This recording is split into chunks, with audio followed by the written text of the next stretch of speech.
Ms. Van Engen? Thank you, Chairperson, for the indulgence. I did discuss it with the client. He's going to add something to the answer that he's given. The previous point, however, stays that there is an aspect we will deal in the supplementary affidavit, but the other aspect he will deal with in public. Let us hear you, Mr. Matlala. Whether or not there will be follow-up questions, we'll see based on the response that you give. You still remember the question by Ms. Stillo was whether any other issues other than issues relating to the Medicare 24 contract were discussed with the Lieutenant General Mkhwanazi. Yeah. Let's start there, and I think you then... I confirm, Chair. I think that that's the best place to start. Yes. And as the Chair has pointed out, there might be follow-up questions based on his answer. Thank you. Yeah, other than the Medicare tender, we also discussed the warrant that they had by then of my arrest. So, but the warrant is for the case that I'm currently charged with in the Johannesburg High Court. So I wouldn't want to go further in respect of that matter because of his currently pending in court.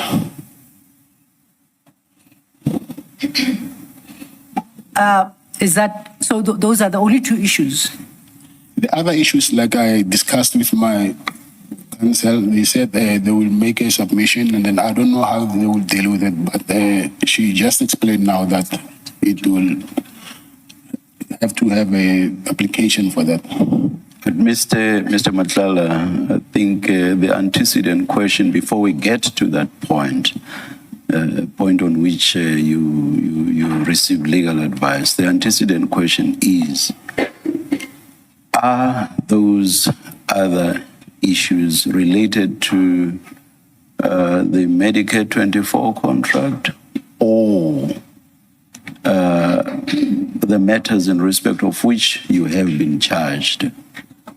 Yes, it's not Medicare 24 tender, it's the other matter that I'm charged with. However, I'm saying I will still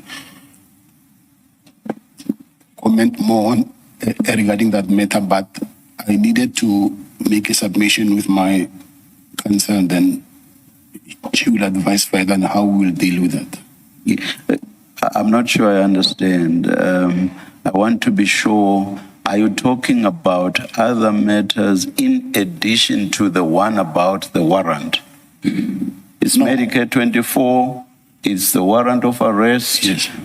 Are there additional matters? No, there's no other additional matters.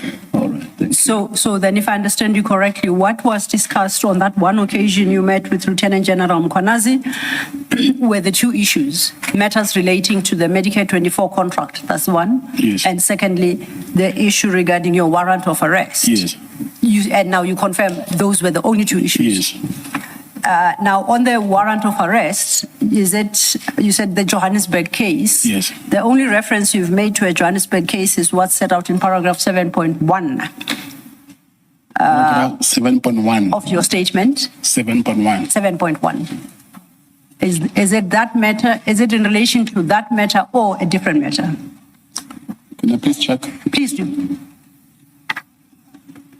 Chairperson, just to save time, simply put, my instructions are that General Mkhwanazi told the client there's a warrant of arrest out for you. You will be arrested on the matter that is currently parted in the High Court of Johannesburg.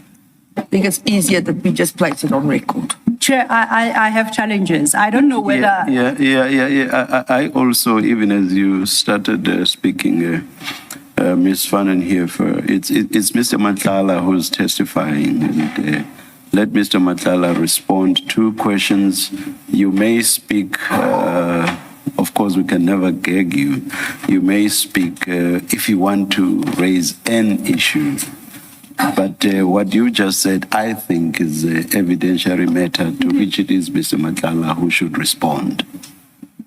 Thank you, Chair. And I think perhaps we need a cautionary note going forward that in trying to assist the Commission, perhaps Ms. van die Heever takes particular note of the risk of testifying from the bar, because then it places me in a very difficult position of not knowing whether to invite her into the witness box. My Chairperson, question, Can you please repeat your question? my question to Mr. Matlala. Yes, Mr. Matlala had said that on the occasion he met with Lieutenant General Mkhwanazi, they discussed two distinct issues. The first related and concerned the Medicare 24 contract, on which he says he is currently facing a criminal charge. The second relates to what he calls the warrant of arrest, and he said for the Johannesburg case, and that's where he left it. So I informed Mr. Matlala that on my reading of his statement, the only Johannesburg case referred to in his statement is what's set out in paragraph 7.1. And I sought to establish from him whether it is that case that he references, or is there another Johannesburg case on the basis of which the warrant was discussed. Yes, I just checked it now. Is this case on 7? It's the same case? Yes. Okay. Can we just get clarity on when and where the meeting took place? I'm not sure about the date, but it's in 2025. I think around March, but I'm not sure. And where? It was in Durban. And if I then may just follow up on that, who initiated the meeting? I asked for the meeting. Now, I understand then that the detail of what was discussed regarding the Medicare 24 contract, for which you invoke your rights as an accused, as well as the discussion around the warrant of arrest in respect of the Johannesburg court case, the detail will be provided in the supplementary statement. Yes. And in respect of both, you invoke your right not to self-incriminate. Yes. Is that okay? Just checking. I just ask one more Yes. question, sorry. Is this the same meeting where General Senona was present? Yes, that's correct. Is that the same one? Yes. He's already testified as regards the date and time. So I think he said it was in April. April. Okay. Thank you, Commissioner. And you will accept that date of the April because you say it's the one occasion. Yes. This then would lead us to your paragraph 16, starting at the bottom of page 13. And at the bottom of page 13, you respond specifically to what was raised in paragraph 2.3 of the 10.6 notice. Now, in regard to 2.3, you are requested to speak to 5 instances or incidents and to explain your involvement in any one of them. They are listed from 2.3.1 to in 6, in fact, 2.3.6. Confirm that. That was what was requested of you. 6 separate incidents. If you could just have regard to page 4 of the 10.6. Page 4, you said 2.3 point? If we go at page 4 of the 10.6 notice. Yes, Now we're dealing with paragraph 2.3. If you look at your statement at page 13, you start at the bottom at paragraph 2.3.3, which is the sub of paragraph 2.3 in the notice. Okay. You confirm that? And I say, if one has regard to paragraph 2.3 of the notice, 6 separate incidents are referred to there, and you are asked to comment on each one separately and to state your level of involvement in each one of them. You confirm that was what's requested of you? Yes, I do. Okay, now looking at then starting your paragraph 16, I see you specifically deal insofar as 2.3 is concerned with paragraph 2.3.3 and 2.3.4. Just for the record, 2.3.3 required you to provide detail of and your involvement in the circumstances in which Sergeant Faninkosi came into possession of your Luxor Africa Bank card.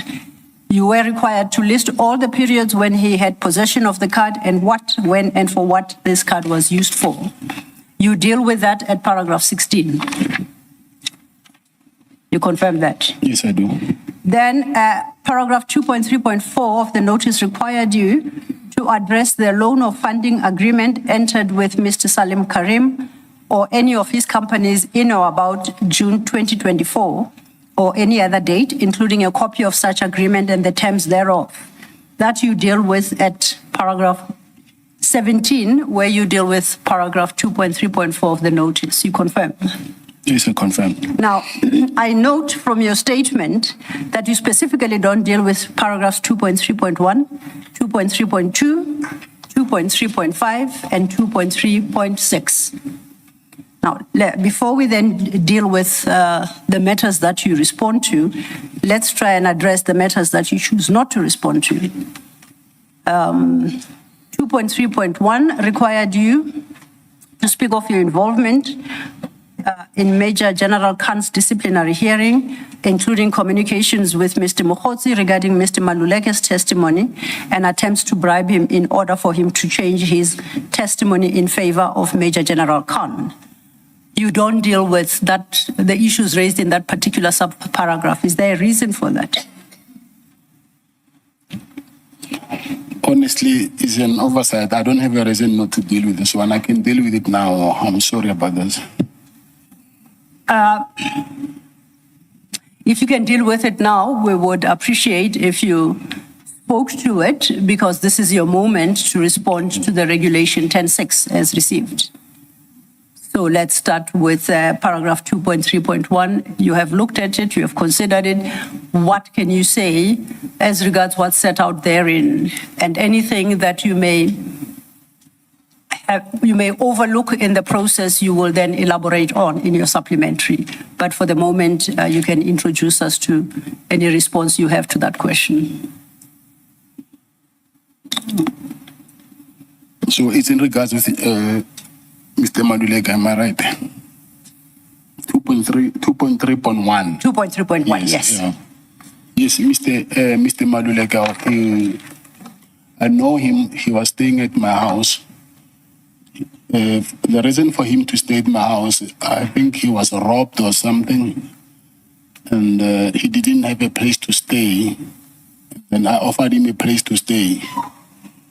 So he was staying at my house, and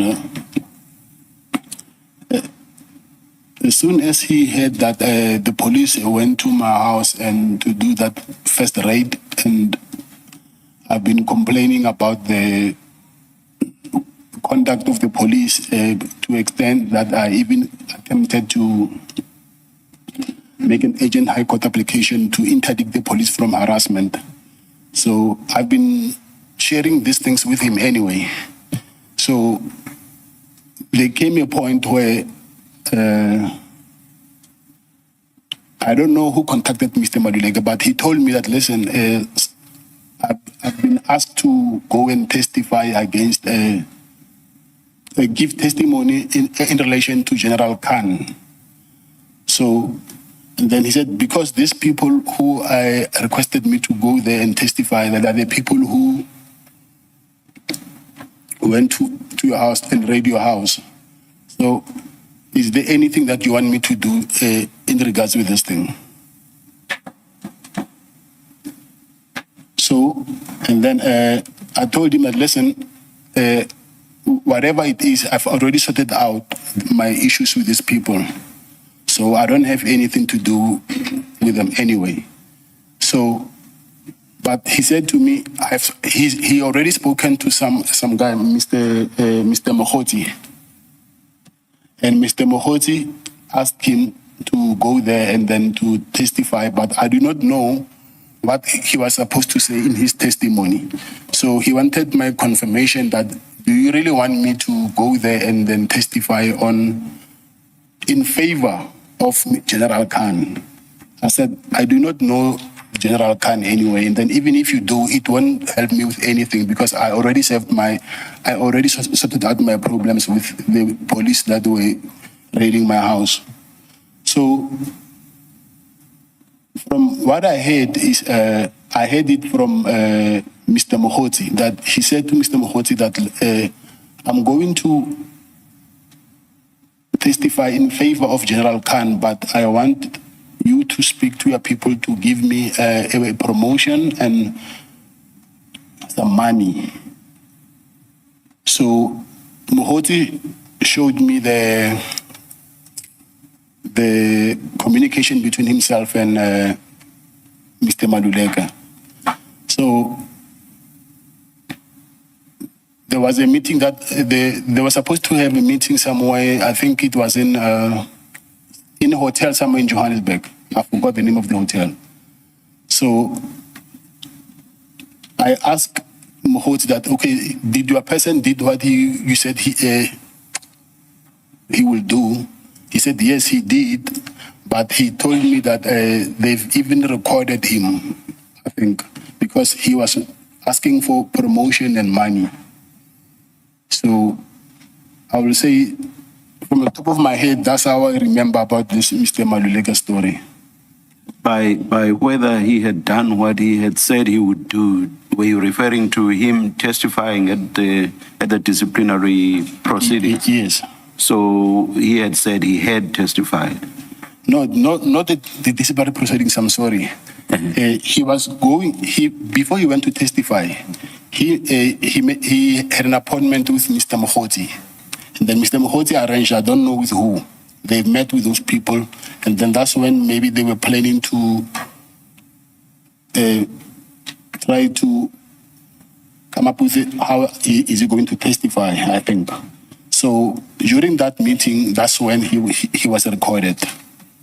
Mr. Mohoti told me that they've recorded him, and then he's asking for money and a promotion. I said, then if he's stuck there, then why don't you ask the person that is helping you to give you money? So why are you, that cannot be my problem. So I left it like that, and then. So when you asked whether Mr. Madlanga had done what he had said he would do, were you asking about whether he had made an approach for him to be promoted? No.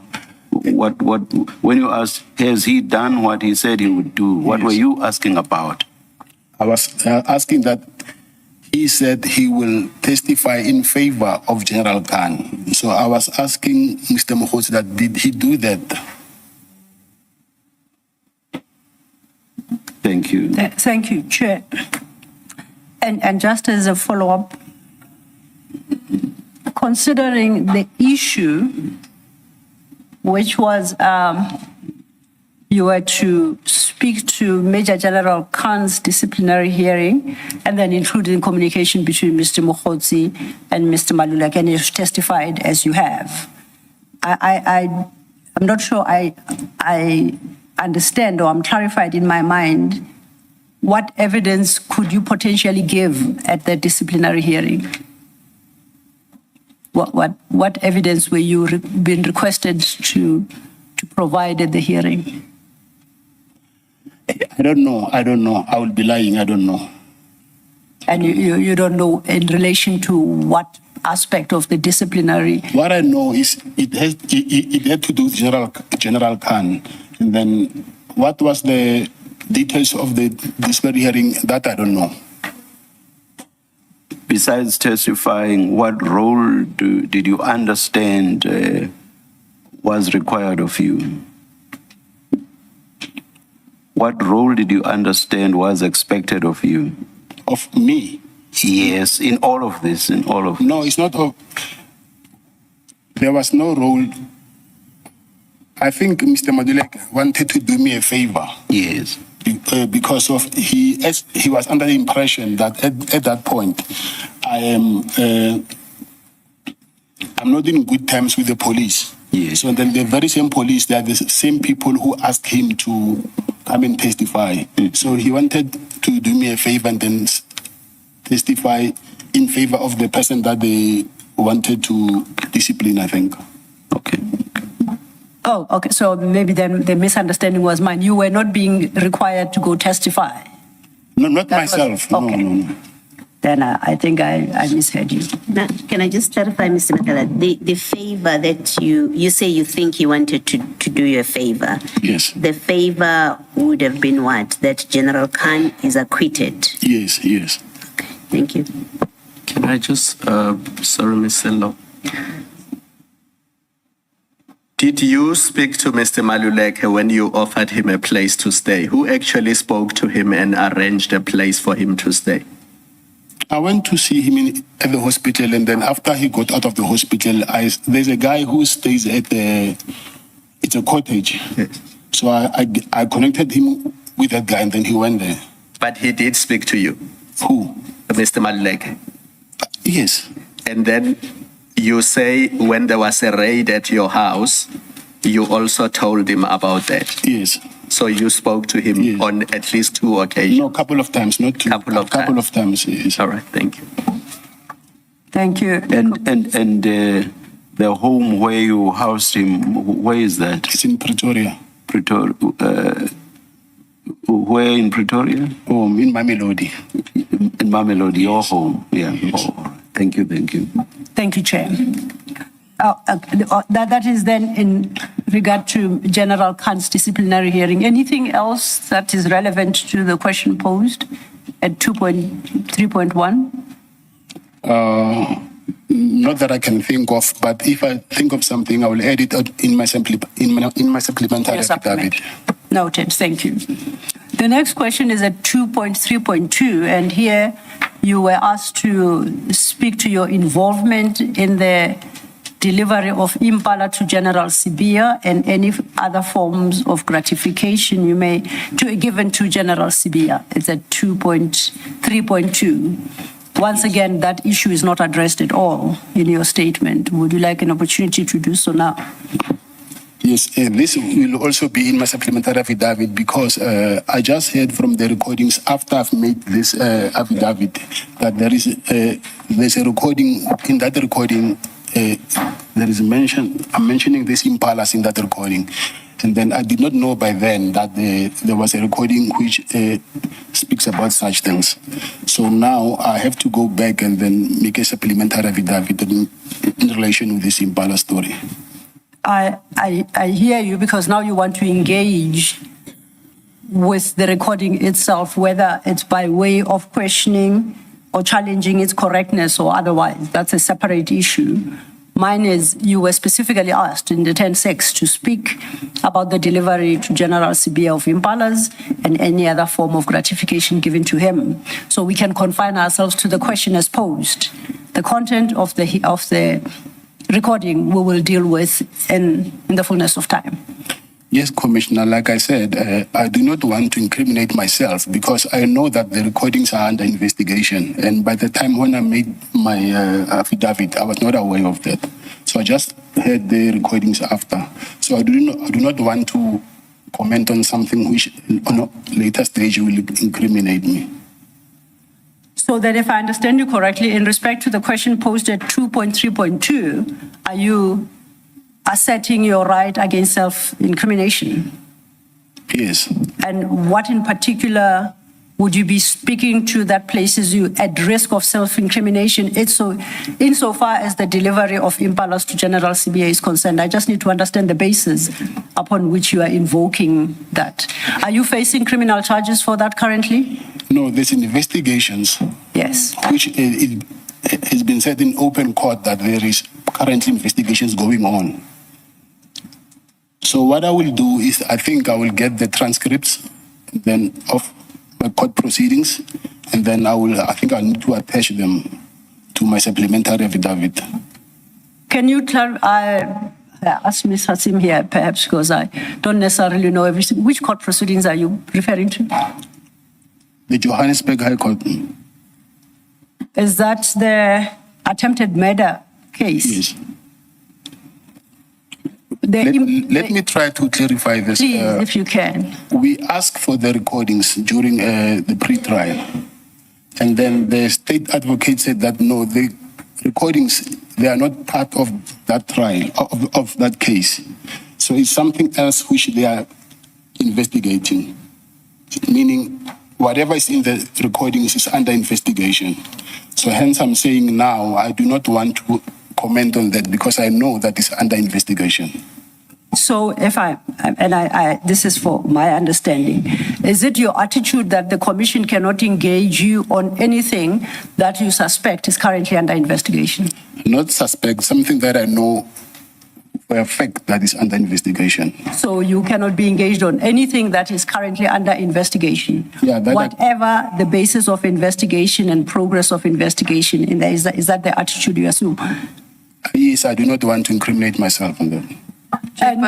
Sorry to interrupt, my learned Yes. friend. Chairperson, again, this issue of General Sabia, want to place on record, forms part of the whole IDAC matter that we intend to deal with also in our application as well as in the supplementary affidavit. Thank you very much.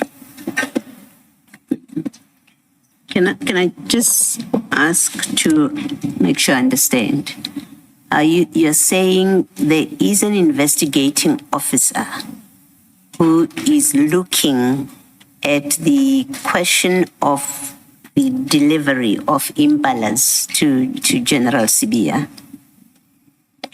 I'm saying there is an investigation, the entire recording. So I do not know out of the entire recording which part is investigated, which part is not. But what I'm saying is, in that recording, there is the Impala issue in that recording. So I do not know whether it's part of it or not. But what I know is that they're saying that recording itself is under investigation. So your answer to my question is, you are not saying, as a matter of fact, that there is an investigating officer who is investigating the issue of impalas delivered to General Sibia. That's not what you're saying to us. I'm not sure about that.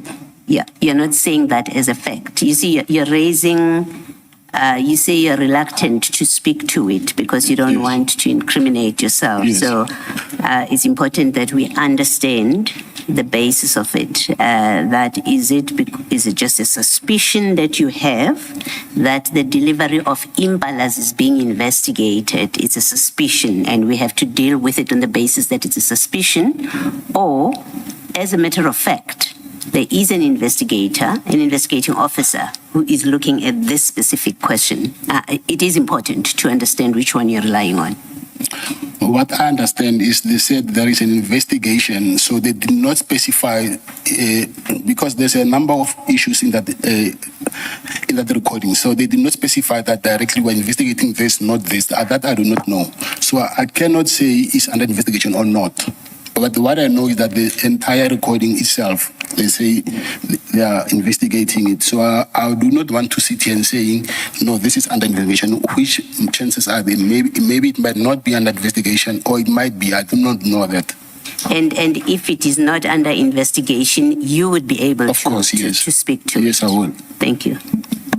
And if then I may just follow up on that, you'll be able to make a determination based on the recording itself. Is that what you need to hear in full to understand whether or not there's an investigation, or is there some other exercise we can expect you to undertake to determine whether or not there's an investigation regarding the Impala specifically?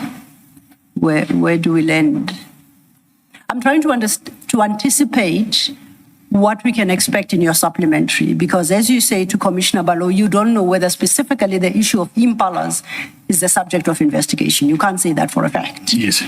You know that it features in the recording. Yes. And you need an opportunity to listen to the recording in its entirety. Did I understand you No, I'm correctly? not saying that. Okay. Then I've listened to the recording. That's why I'm saying I know that the Impala's issue is part of the recording. Okay. I've listened to the recording. I do not know whether the investigating team is also investigating the Impala aspect. I do not know that. What I know is the state advocate said the recordings is under investigation. Okay. So which investigation, I cannot tell. I do not know that. So then it's fair to depart from the premise that when we resume, armed now, by then with your supplementary statement, you will be able to indicate to the commissioners as a matter of fact that that particular issue is the subject of ongoing investigations. I cannot promise that because for me to find out, I have to engage with the investigators then, and I'm currently in custody, so I do not know how I will find a way to find out for sure that they are under investigation or not. I do not know that. Then, so we leave it on the basis that you will deal with it in the supplementary statement, specifically that issue, and how the commission then deals with what you say in regard to the impalas to General Sibia will be the subject of the legal debate, whether or not you are required to answer that. Is that what you are suggesting? Yes. Okay. Can I ask a question? Is it possible to avoid the legal debate by simply inquiring from IDEC whether this specific issue is the subject of investigation? If they say it is not, then as I understand Mr. Matlala, there would be no reason for him not to answer. Chairperson, Sorry. maybe I can deal with Sorry, that. I was not addressing you. Please wait your turn, Ms. Van Heerden. I'm raising it as a possibility. I'm not hear saying that. that's what must happen. I hear that. We could do that, except that we run the risk of IDEX saying that it's not subject of our investigation. That does not exclude some other law enforcement subs investigations, for instance.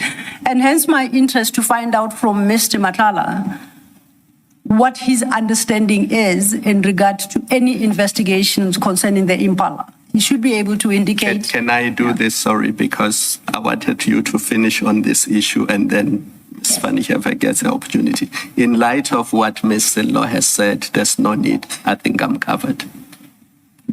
But perhaps let me still hear Ms. Van Heerden. It sounded as if you had your ideas on a possible solution. Yes, Ms. Van Heerden? Chairperson, there's maybe just for the record legally, the issue of suspicion has got an objective and a subjective part. I think we must all just place this on record. So it's not a question of seeing it very simplistically. That's the first aspect. The second aspect is that when it comes to IDAC, we are in the process and we have been engaging them on certain aspects. So we as officers of the court, it means the legal team, would be able to engage you on that issue itself. It is, I would find it extremely, maybe I should use the word weird, for an accused person who's currently incarcerated to be able to answer the question as to whether there's an investigation on or not. We as legal people normally engage the various authorities that deal with these aspects to establish what the position is with regard to that. But to allay any concerns in that regard, we are busy with this whole issue involving General Sabia and other issues relating to him with IDAC inter alia. But it's not only IDAC, it was the PKTT itself that was involved in the recording that my client is referred to. And maybe also just to correct that, what was placed on record then, please, I'm not making myself a witness, it's recorded in court. In other words, it's something that can be dealt with here. It was placed on record that the subject of what is contained in these recordings are being investigated.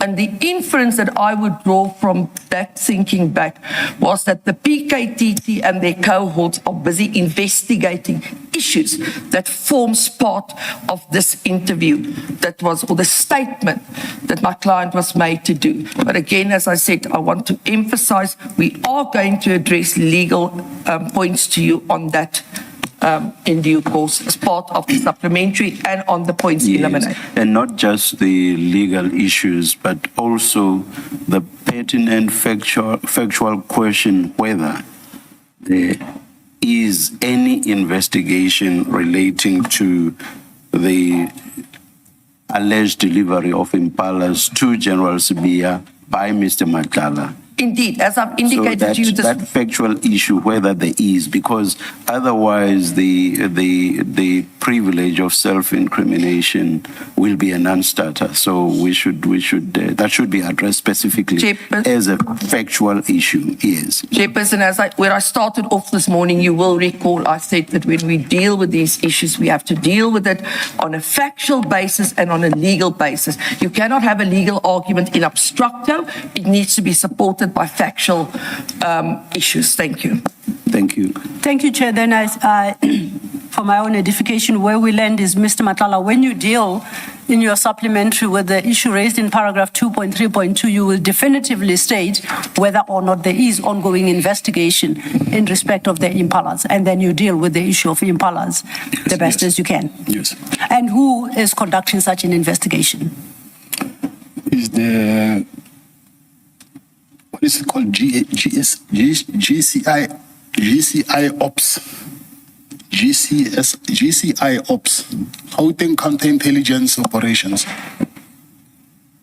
Well, these are matters you'll confirm in your supplementary, because it is important. Once you say there are investigations, then it presupposes that you know who's conducting them. Yes, yes. So you will state that fact in your supplementary. Thank you. We then turn to item 2.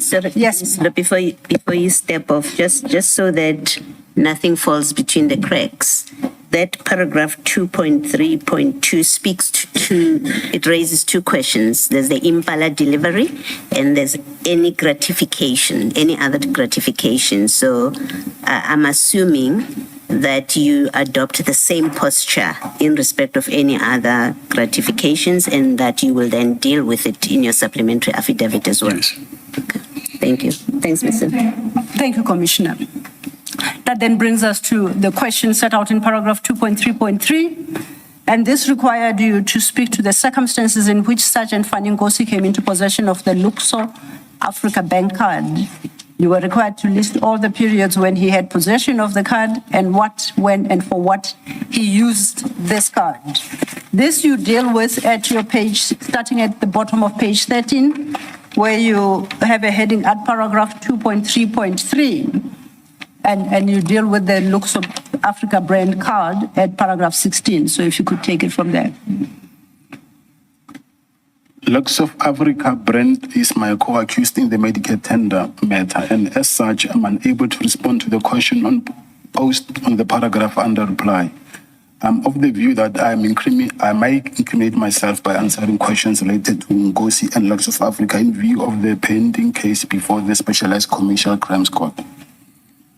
On that score, then if we, just so we always know what we are dealing with, is this the case you reference at paragraph 7.2 of your statement at page 9? Is that the Specialized Crimes Court, Commercial Crimes Court case? If you could go to page 9.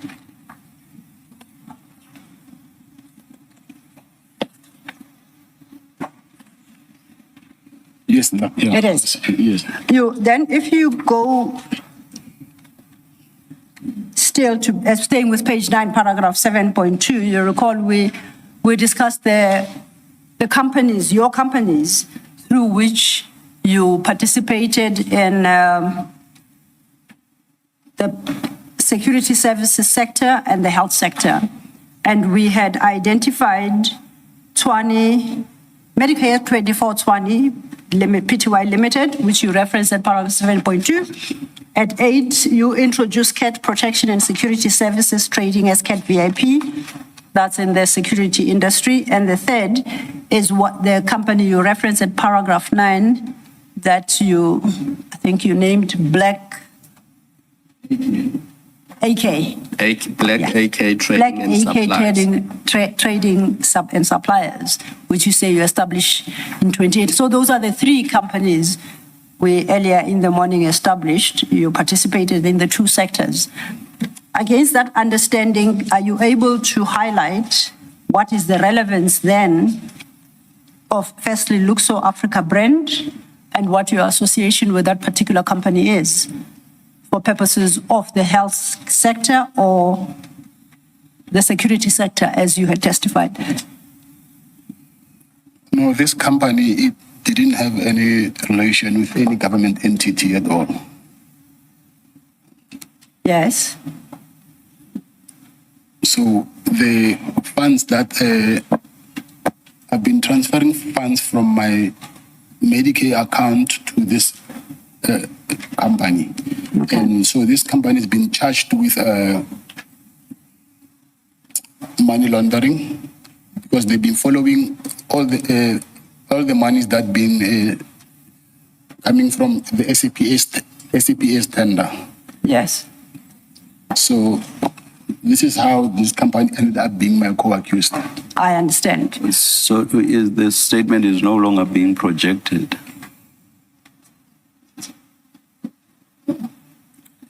Thank you, Chair. Apologies, went on a blink for a second there. Now, the rank, Mr. Nkosi, Sergeant Nkosi. Sergeant Nkosi is not an accused in the case you reference here, is he? No, he's not. He's not. And the question related not to the inflow of funds into the Luxo Africa Bank account, which you've just explained, that it came from Medicare, the Medicare account. It is the outflow by Sergeant Nkosi. How does that potentially impact the criminal case? Because now I'm mentioning my co-accused, which I also, Lots of Africa is my co-accused. Yes.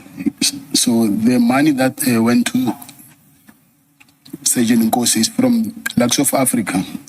So I do not want to do that because now I still have to ventilate this in court.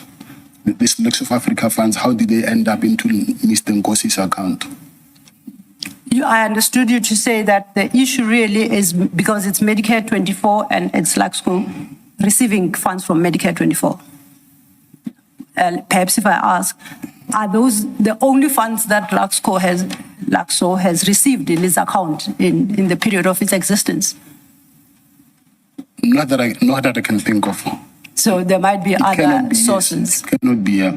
So if there are other sources, Sergeant Nkosi could potentially have been drawing from the other sources that are untainted by the Medicare funds. Again, I struggle to understand how then would that be relevant for the Medicare 24 case? Because this is the spending by Sergeant Nkosi. It is relevant because it's something which is in the docket. And then it's something which I need to, in court, see how to defend and challenge those charges. It's in the docket, to speak, and then luckily I even have the disclosure of the docket. Okay. I can share it with the commission and see that it is there. Perhaps then, because I just want to understand and draw a distinction between Luxco as a recipient and Sergeant Nkosi spending the money Yes. and sources of funds into that particular bank account. Is it possible then in dealing that we request in your supplementary statement to deal further with the issues that you raise in paragraph 16 and to set out in the supplementary statement regard being head to the question as posed at paragraph 2.3.3, how your right can be self-incrimination because it's not yours. So you are setting a right on behalf of your company that you don't incriminate your company. Is that my understanding? Yes, it is, because the company, I'm representing the company. Yes, but the company is an accused in its own right. Yes. So we could, perhaps, and I'm saying this mainly to your counsel who, and I believe she'll be assisting you with this, if you can specifically address the question of how Section 35 extends to the question posed at paragraph 2.3.3 in respect of Sergeant Nkosi utilizing the funds of Luxo Africa Bank.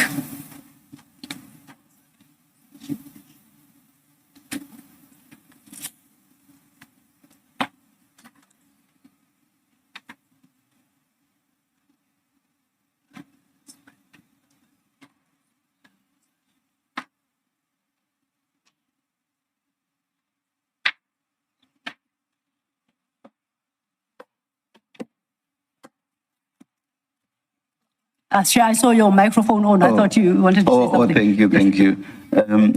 Mr. Matlala, a few minutes back you said, open quote, it is in the docket, close quote.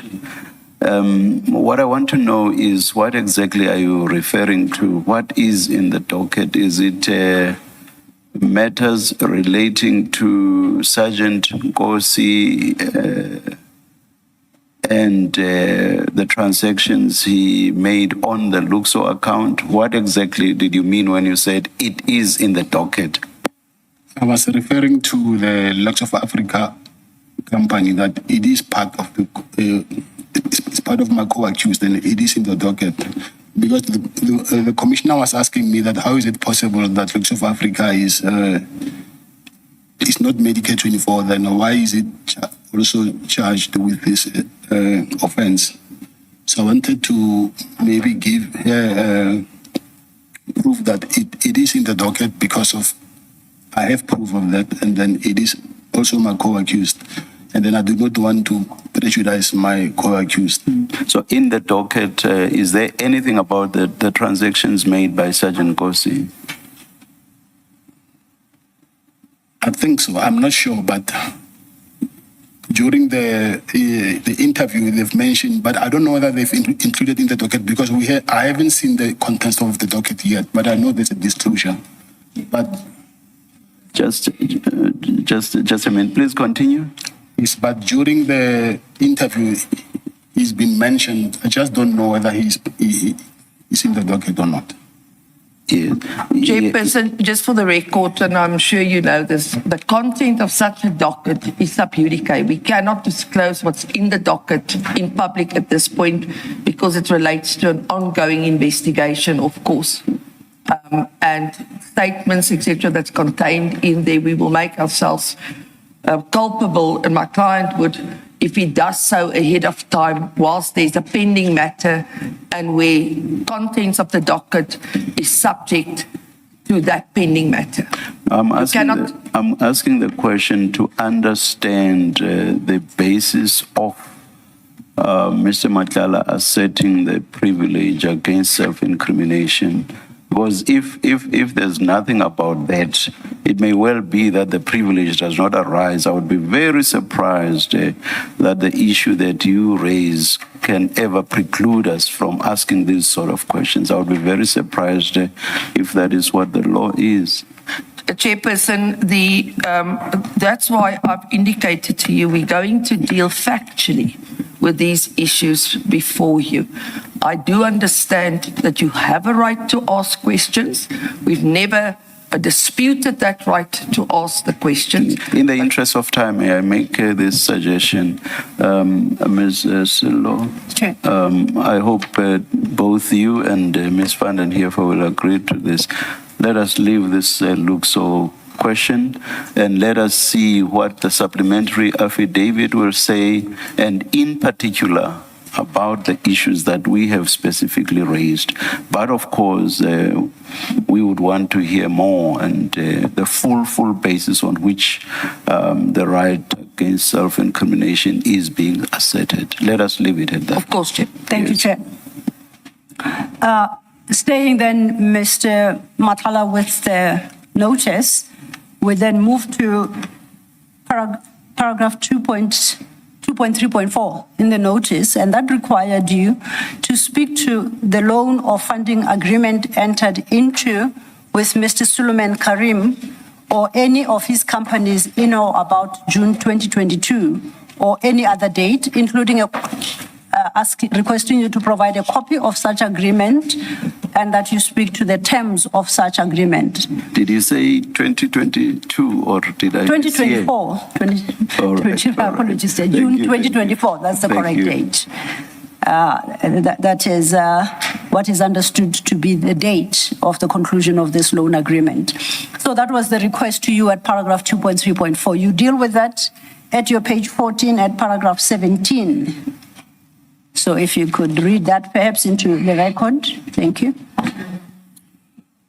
The loan agreement referred to herein is part of an ongoing criminal matter, and as such, I'm unable to respond to the question posed on the paragraph under reply.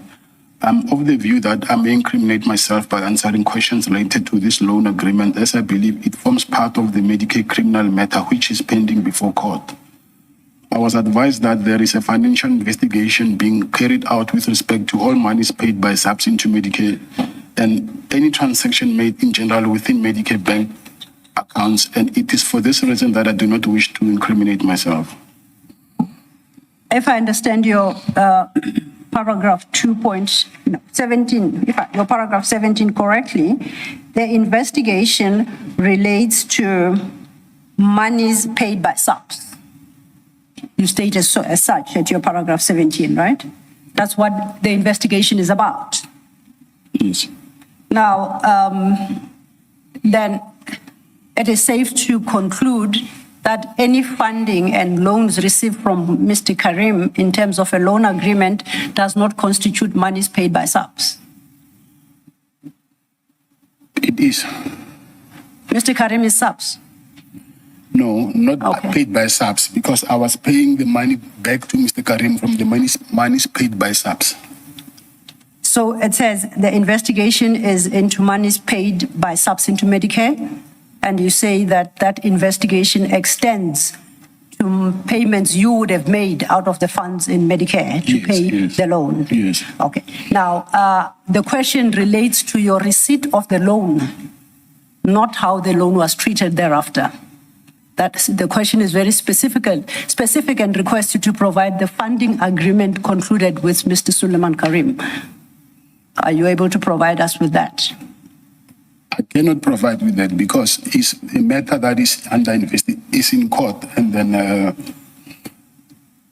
the purpose of the loan was because of to fund the Medicaid contract, and that contract is something which is now in court.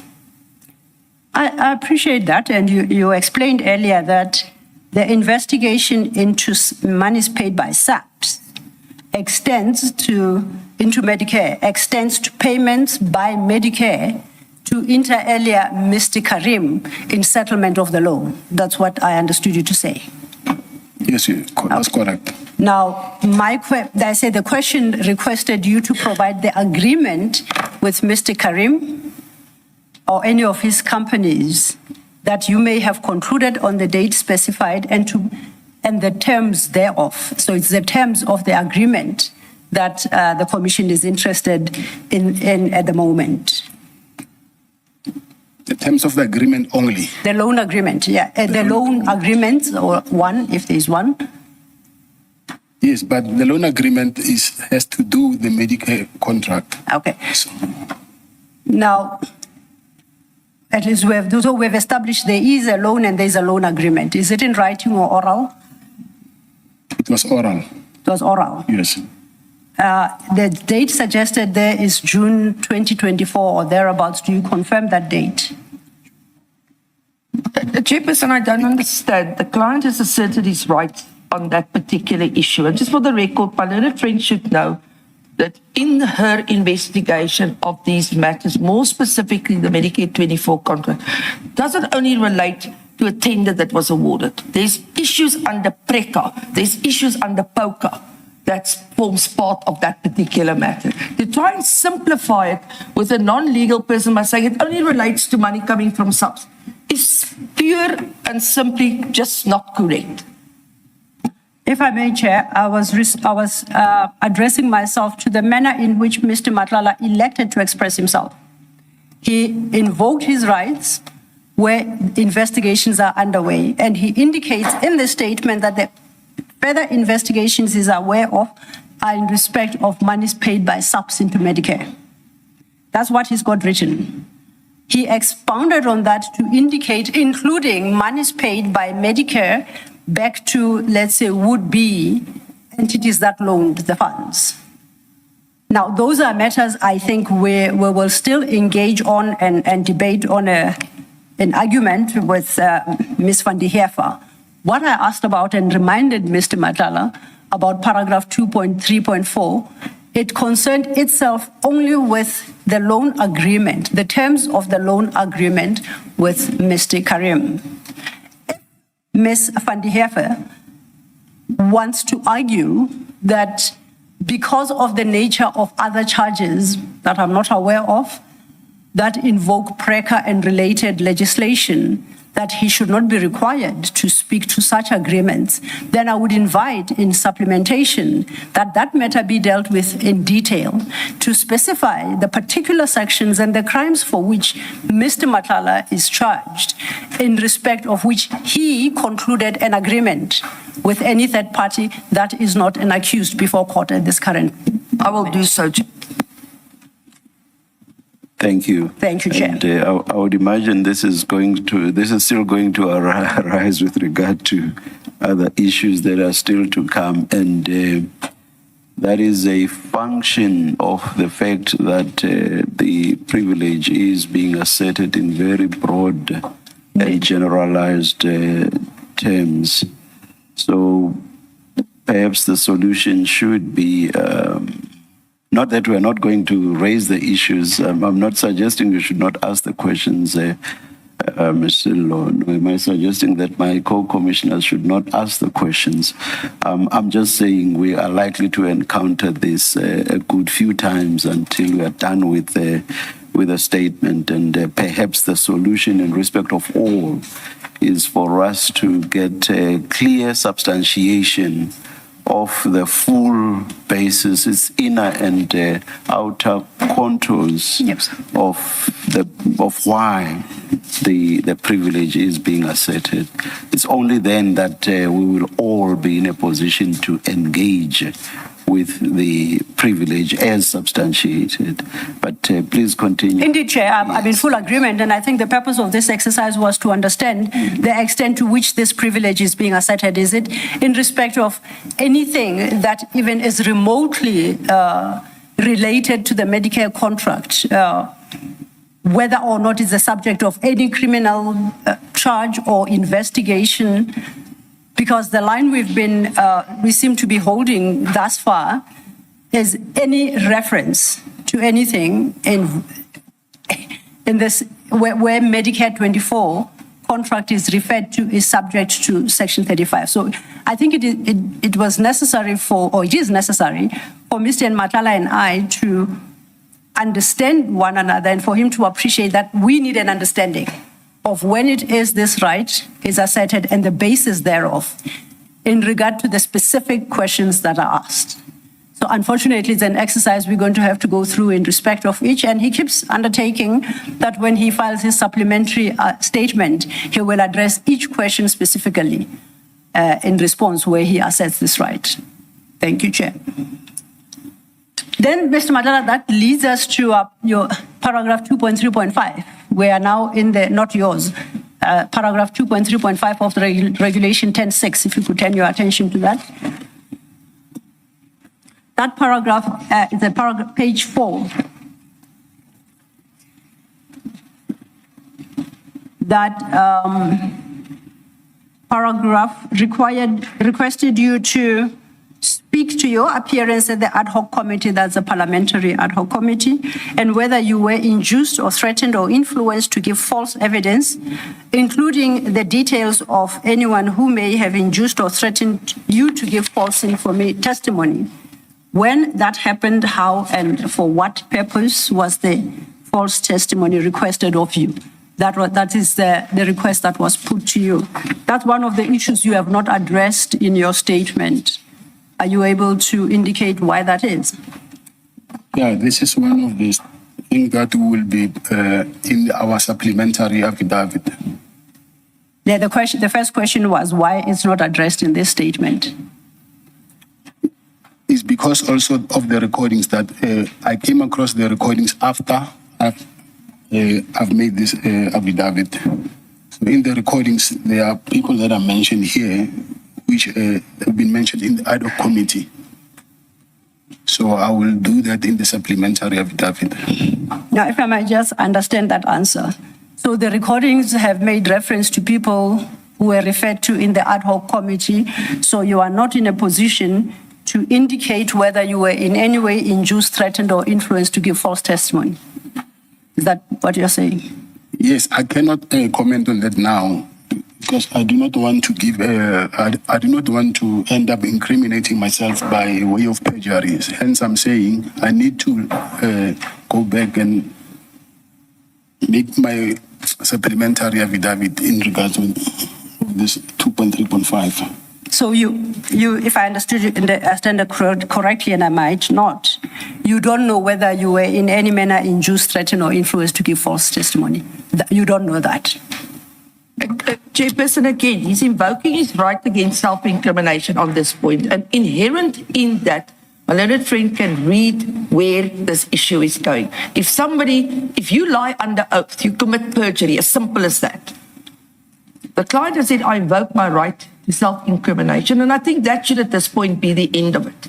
We will make a supplementary affidavit and deal with these issues so that you can exercise your discretion or deal with it on a legal basis, having the benefit of factual submissions made to you. Chair, with respect, I think, if I may, this fear of self-incrimination has got limits in law and in life. The question is simple. Were you induced or threatened to give false information? That's all. It's not whether you did give false information, because only then does the issue of perjury arise. It's very simple. Were you induced, threatened, or influenced? No recording is going to answer that question for him. It's a factual issue that only he can speak to. And I don't see how the issue of self-incrimination arises in respect to whether or not he was a victim of influence, inducement, or threats. Thank you. Chairperson, the moment you answer that as an example in the positive, a number of questions flow from there. That is simply put my answer to that. Like? You said a number of questions arise. I'm saying like. Let's say you do admit that you were induced, because you need to look at the whole context of that question. Your appearance, whether you induced or influence, give false evidence. The emphasis here is not your evidence as a whole. Everything that precedes the word false evidence relates to the word false evidence. Inherent in the issue of false evidence, because that evidence was given under oath, there's a presumption, or not a presumption, it's inferred here in this question that that evidence was false. Now the question is, were you, and we go to the preceding aspects thereof. The moment you answer this in any form or manner, it relates to the issue of the false evidence. And the client has said, I invoke my right to not incriminate myself on this issue. And to me, that is the end of it. We will make a supplementary affidavit, as indicated, and deal with this issue in evidence. This is not where you're induced to give any evidence there. This is specifically targeted at the word false evidence. Thank you, Chairperson. In the interest of time, may we park this for the supplementary affidavit, please, Mr. We could very well park it, but I would expect... Unless you had other follow-up questions. No. This specific one, let's just... I wouldn't have had other follow-up questions, and I know that the question that the chair has posed, I'm none the wiser as to what could follow up to any answer given. Because if the answer is no, I was not influenced, that's where the matter dies. If the answer is yes, I will deal with the detail in my supplementary affidavit. That is a complete answer. But then I will take the chair's cue. It shall be dealt with in the supplementary statement. And I expect, and I think it's not unreasonable for us to expect, that to the direct question whether he was induced, threatened, or influenced to give false evidence will be answered directly as a yes or a no, before any other effect is dealt with in respect of 2.3.5. Thank you. Let's just park it and let's see what will come out of the flash. Thank you. Thank you, Chair. Sounds like we're kicking the can down the road, but we'll catch up with that can at some point. The next question then, Mr. Matlala, under paragraph 2.3, is to be found at page 5, at the top of page 5.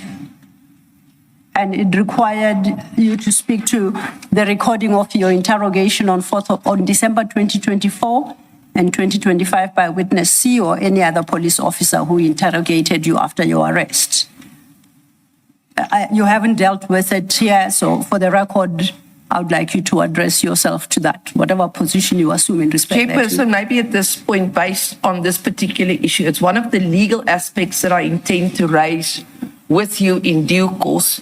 It's an issue that a client as a layperson cannot deal with, and it relates directly to the rights that you are afforded under the Constitution once you're an accused or a suspect person, and you were then made or forced or coerced, whatever you want to call it, into making a statement. We intend to deal with this aspect more fully before you, both factually and legally, as to why we say this aspect needs to be dealt with on a legal basis. I can point out to you why we say this. You cannot deal with the greatest respect with this statement here for a large number of reasons, but I would suggest again, as I've said before, wait for the factual foundation and the issues that's contained in there, and then make a ruling on that aspect. As I said, I jump in here because it's not an issue that a layperson can deal with when it comes to your rights as an accused person, because it's common cause that at that point he was arrested. When he was interrogated for hours on end, I've addressed you on this issue.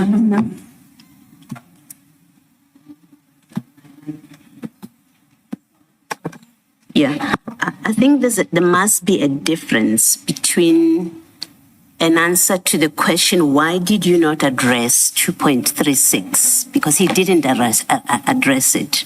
We're talking about his affidavit, not your legal opinion on why it should not be addressed. The question is, you filed an affidavit in answer to questions. There's 2.36. You did not answer that question. The witness is completely competent and must answer that question, why he did not address it. You can argue later on, but what you're doing now is you're giving answers that the witness should give, and that's improper. It's improper. That's what you've just done now. And I would urge that you allow the witness to speak, to answer a factual question. It's a fact. This can only be a factual answer to the question, why did you not answer? If he wants to say, because my lawyer advised me not to, or speak to my lawyer, that's his answer to the question. Then we know why he did not answer it. But what you've just done now is improper. You're answering questions and you can't argue past it. You're answering questions on behalf of a witness, and that's improper. Commissioner, you've now 3 times said that I acted improper. The intention was not to act improper. The intention was to bring to your attention that this is an issue that's got a legal basis in it. But I understand what you're saying, and the witness can answer the question. Well, you've answered it already. Ms. Silo, do you want to ask the question again? Maybe you'll say it differently. I think it's pointless asking the question again. If Mr. Matlala is an attentive listener, he would know what to say. And I agree with you, Commissioner Baloyi, because I think Mr. Matlala, we should remind ourselves that Mr. Matlala says at his paragraph 4, and I quote, "Where I make submissions of law, I do so on the advice of my legal representatives, which advice I verily believe to be correct." And that's what always happens in the drafting of affidavits. The witness will speak to matters of law on the advice of his legal representatives. And in this instance, Mr. Matlala has warned us that that is possible and he may do so. And this is one such occasion. If a proper response to the question at 2.3.6 includes issues of law that he must traverse, he will do so in the statement. And we know that he does so not because he's a lawyer or claiming to understand matters of law, but that he's acting on the advice given to him by his legal counsel. So it really would just be go through the motions to repose the question. So if I may, with your leave, if I may pose a different question. Mr. Matlala, are you able to, in your supplementary, deal with your failure to answer the question at 2.3.6, you first tell the commissioners why you didn't deal with it in this statement, and then to respond thereto as required. And thirdly, you may invoke whatever or assert any right you have in respect to issues reflected at 2.3.6. Let me do it differently. Let's ask for an answer from Mr. Matlala. Why did you not deal with this question? Why did I do what? Why did you not deal with the question at 2.3.6 at page 5 of the notice? Yes, it's because these are some of the things that I'm disputing. So I actually was supposed to at least say in my first affidavit that I'm disputing the legality and the authenticity of these recordings. So I didn't address it now because I was preparing to dispute it on a later stage.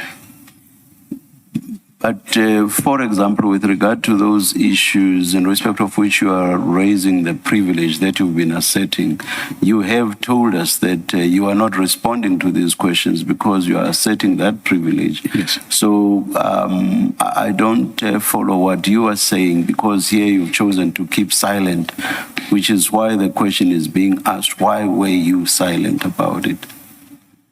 Because with others, you have said something, even though you are not going to be answering the question directly, you have said something which is, for example, to assert your privilege. So the silence is strange with regard to this one. Just like the others that Ms. Silo took you through. So why did you not answer it? Yeah, Chairperson, I will say it's because I was not going to invoke my right to self-incrimination. I was going to dispute the recordings. So maybe I should have said that I was supposed to, I'm going to dispute them, not saying anything at all. But I was not going to say I do not want to comment because of self-incrimination. I'm disputing them at all. Okay. Thank you. Thank you, Chair. Noted. Then the basis on... Of course, I did not ask that direct question to take us away from the point made by Ms. Silo right at the end, which was that the issue of your exercise of the privilege should be addressed in the supplementary affidavit, because that is what your counsel, Ms. van den Heever, says is an issue being raised, even in respect of 2.3.6. Thank you. Yes. Thank you, Chair. I think we have addressed issues arising from paragraph 2.3 of the notice as served on you. I'm back to your statement at page 14, and I see after dealing with the question posed at paragraph 2.3.4, you then skip from paragraph 18 to the question posed at paragraph 2.5.1. You confirm that. If you look at page 14, you see your paragraph 17 deals with what was asked of you at paragraph 2.3.4. Yes, I see it. Then it is followed at paragraph 18 with what's asked of you in paragraph 2.5.1 of the notice. Yes. Okay. Now, if we go to the notice, I realize that there was another question at 2.4, paragraph 2.4. And this asked you to comment on the nature and extent of your relationship with the EMPD, that's Ekurhuleni Metropolitan Police Department, including individuals employed therein, including agreements, in brackets, actual or negotiated, with individuals within the EMPD, donation of vehicles and installation and use of vehicles fitted with blue lights. In particular, who was involved, what the plan was, and what became of the plan, and ultimately the use of vehicles fitted with blue lights and the use of peace officer cards. You have not dealt at all in your statement with paragraph 2, what's required at paragraph 2.4. Is there a reason for that? Yeah, there is a reason. I was supposed to also claim my privilege of self-incrimination because there are people who are already charged, and I'm also being mentioned as a suspect, and even my family member has been interviewed. There's a statement that already has been supplied to the law enforcement in regards to the EMPD blue lights and peace officer cards. It's difficult to understand that answer for similar or for reasons similar to those that I stated when when I last engaged you, which is a few minutes back, you have countless times, I don't know how many times, asserted your privilege against self-incrimination. Why, in respect of other questions, you choose to be silent instead of also asserting that privilege escapes me. So that's why I say it's difficult to accept that to be the answer, or to accept that as an answer. You want to comment? Chairperson, I'm working on the affidavit that was drafted by my attorney. I just gave, I was just being interviewed, and I gave my attorney my view of the questions. So why some of them were not included here, I cannot answer. But because I'm the one who signed this affidavit, because meaning that I acknowledge everything that is in the affidavit, but I will say because of the circumstances that I find myself in now, some of the things, they just keep my mind. I do not know why this thing was not part of it, because actually it was supposed also to be here and claim my privilege to self-incrimination. Thank you, Chair. I see it's quite a wide and expansive question. And on the one hand, it speaks of your general relationship with EMPD, of your relationship and extent thereof with any individuals employed in EMPD, agreements concluded with individuals within EMPD, and all this is before the blue lights. So then it goes further to speak to donations, any donations of vehicles.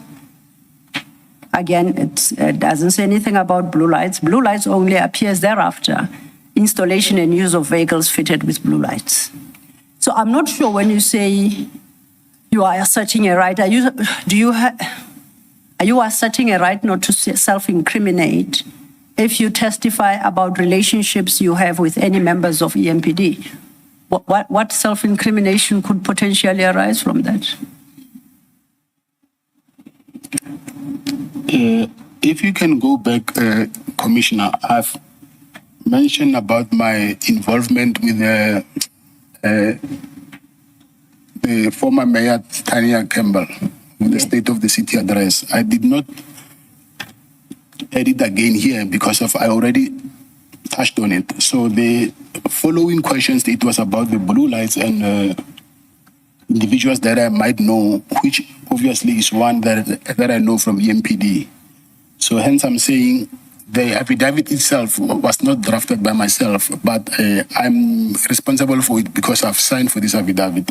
So I can answer that way, who I know in the EMPD, yes. But I cannot say, go further and speak about things that are already, people that are already charged, and then who, even myself, I might end up being a co-accused in this matter. I can understand. You can speak about people who are charged. As long as the charges they face, you don't run the risk of being included in. But the fact that they are charged is neither here nor there. It doesn't stop. And there's nothing that stops you from speaking about them. And I think that is my challenge with how you dealt with paragraph 2.4. You concentrated on the latter part of that paragraph, which speaks to the blue lights. And then you invoke your right against self-incrimination, and you extend it to everything that is contained in 2.4. And from what you're saying now, if I understand you correctly, that's not what you intend to do. You intended to assert your right insofar as the issue of blue lights is concerned, and that there are people who are potentially facing charges in respect thereof, and that you are at risk also of being included therein. Am I understanding you correctly? And that got nothing to do with the first part of the question. So you are able to answer those questions without asserting, or without complaining that any of your constitutional rights are being infringed. So would it then be fair to say, in your supplementary statement, we can expect a response to that question, delineating exactly which aspect of 2.4 entitles you to assert your rights, your constitutional rights, and which aspects of 2.4 you are able to answer to. And then, of course, as is the case with the rest of the questions where you assert your rights, you extend a full basis for assertion of such a right. Would that be fair to conclude on that point? I agree, Commissioner. Thank you. Can I just ask, you say you suspect, I think you used the language, you suspect you will be added as an accused. Have you been informed by any law enforcement person that you are a suspect relating to any of these issues that arise here? What I know is I heard that my name has been mentioned, and also the Speaker of SAPS, after their court appearance, mentioned my name. So I do not know the extent of the investigation. So I do not know whether I will be added as an accused person or not. Yes. So apart from your name was mentioned in the way that you say, you don't know that you are being treated at this point as a suspect because no one has come to you to speak to you. I do not know that. No one has come to speak to Yes. you about this. Thank you. Thank you, Commissioner. Perhaps let's try to break it down, Ms. Olo. Do you have any relationship with the EMPD? If so, what is its nature? The EMPD or EMPD official. That's the second part. That's the second part. It says including individuals. So as part of me breaking this down, I thought I should just take EMPD. And but if you want to deal with both, fine. So if you do have a relationship with EMPD officials, do you have such a relationship? What is its nature? So I chose to break it down by referring only to the EMPD. But maybe let me broaden it and say with the EMPD and or including its employees. If so, what's the nature of that relationship? Not the EMPD, but the EMPD official. Yes, I do have a relationship. And what's the nature and who's the official or who are the officials? It's only one official. His name is Julius Mukwanazi. And what's the nature of that relationship? I will say he's a friend. Do you want to take it from them? If it is this, perhaps I will. Can you speak more about this friendship and to indicate the nature of this friendship and whether it involves his role as a commissioner within EMPD? Can you please repeat that question? You say you have a friendship with Commissioner Julius Mukwanazi of EMPD. Yes. You called him a friend. Yes. And I'm inviting you to speak more about this friendship, and in so doing to indicate whether or not that friendship involves his role as a commissioner within EMPD. Okay, I know Julius Mukwanazi through one of my business associates. So he's been coming to one of our clinics a lot, and then to a point where I ended up meeting him through one of my business associates. And who is this business associate, if you may help us? It's Mr. Mike van Wyk. Please proceed.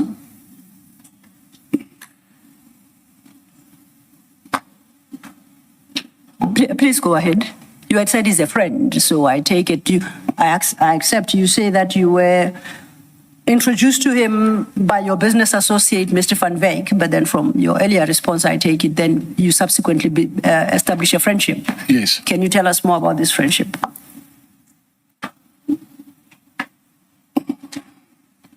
More in which way, Commissioner? In a way. I want to understand. Sorry, Mr. Matlala. I guess the point is, if you are introduced to someone, you don't just through being introduced become friends. How exactly did this unfold? How did you become friends? There's Mr. Van Wyk, here's Deputy Commissioner Mkwanazi or Commissioner Mkwanazi, and there you are as well. Mr. Matlala, meet Mr. Julius Mkwanazi. So what Ms. Silva, as I understand, wants to know is, and then you've not reached the point where you are friends. All you've said is you were introduced. Indeed, thank you, Chair. Yeah, I've been introduced by Mike Van Wyk, and I think because of the security business side, that's why we ended up being close. Because at that time is when there was I think Mike Van Wyk told him about my security business and stuff, and then he at some point asked me if I can help them with needed extra security backup for the state of the city address. So I did that, but it was not something which was a tender or there was no any financial gain. So I did that, yes. So, and going further, I will say, from time to time after that, now we will call each other now and then. So we end up being close because of now we call each other now and then we speak and then we meet. So I do not know how to actually elaborate this to, I don't know. Okay, is it The thing, sorry, Please go ahead. Chairperson. The thing is, I do not want to go to a point where now I end up going to the things which I know now he's been charged with, and then some of those things I'm also my name has also been mentioned. So I'm not just leaving some of why I am not going deep into the depth of our relationship, because some of the things, yes, I might say them, but unfortunately for now, I just want to know first what is happening with this criminal matter. Yeah, no, I don't think that's where Ms. Silo wanted to push you. Point is, I've been introduced to countless people in my lifetime. Not all of them have become my friends. So all you had mentioned at the point Ms. Silo wanted you to go further was that you were introduced. So Ms. Silo wanted to get an idea of how you became friends. Not that, at least not at that point.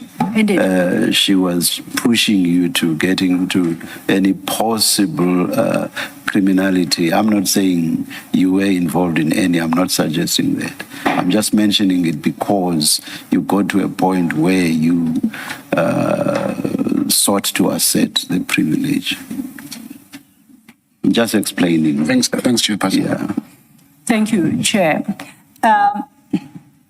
I take it then in your supplementary statement, when you've had an opportunity to fully apply your mind to the question posed at paragraph 2.4 and the criminal case that you say Commissioner Mkwanazi is currently a subject of, that you will be able to walk that tightrope and answer the question to the best of your abilities without, you say, attracting any criminal liability against yourself.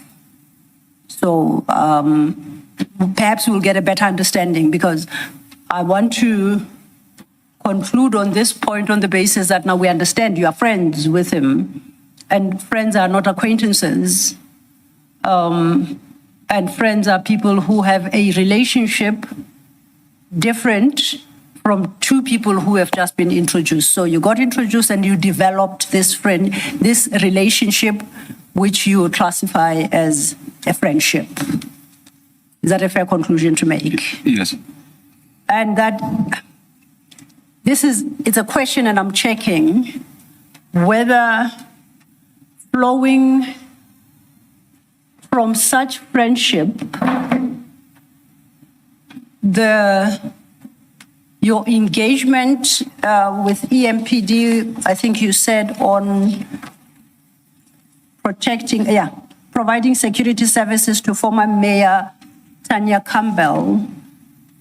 Does your friendship have any bearing on the provision of those services, or is it a different issue completely? We were not friends by then. Sorry, I say that? We didn't establish that friendship relationship by then. At that time. Were there any engagements with EMPD involving you personally or any of the companies under your control flowing from the friendship you developed with Commissioner Mkhwanazi? No, nothing. Nothing. Yes. Were there any engagements you had with him as a friend that were intended to contractually bind the EMPD at all, or you didn't have that kind of engagement and discussion as friends? That is a very tricky question, Commissioner. Yes. Because now it's taking me back to what I'm saying, that I do not want to get into that territory. Okay, I guess it's something you can apply your mind to when you file that supplementary statement. I departed from the assumption that your response will be a no, which would put paid to everything, but I'll basically give you the opportunity to go consider it and please address it in your supplementary to the extent that you are able to. If, however, you are not, then I would expect that you set out a basis for why you are not answering, and if you assert any particular right, that you articulate it in your response. I would appreciate that. Would that be a fair expectation on my part? It's okay. Thank you. Then, if we are at the tail end, my proposal would be to... That's the tail end of the questions, but the responses in the statement. And which paragraph are we at now? We are now headed to paragraph 18 of the statement. 18, let me check. And if the chair will have regard to the question at paragraph 2.5. Let's continue. Let's finish the statement. Yes, thank you, Chair. The questions and the statement. Indeed. Mr. Matlala, I hope you can bear with us. I'm suggesting that we rather work through part of the hour of the lunch and finish your statement so that we can release you early as well for today. So if it's okay, thank you. We're at page 14, we are at your paragraph 18. And at paragraph 18, you are responding and following, you are responding to questions posed to you and paragraph 2.5 of the notice. And the notice at page 5, paragraph 2.5, required you to speak to the nature and extent of your relationship with listed individuals from subparagraph 2.5.1 to 2.5.9, and that you give detail regarding your communication with them. You see the question. You begin your response there too at paragraph 18, and you say at paragraph 2.5.1, and at 2.5.1 is in regard to Mr. Jotham Msibi, the late. If you could then deal with your paragraph 18. I place on record that one of my companies, CAT VIP, previously provided security services to the late Jotham Msibi. My relationship with him was that of rendering security services. Mr. Msibi was a taxi business owner who was regarded as one of the industry leaders and operated more than 200 taxis. It's standard practice that in the taxi industry that owners of taxis, especially large fleet, to require close protection services. The very same services that I provided Mr. Msibi.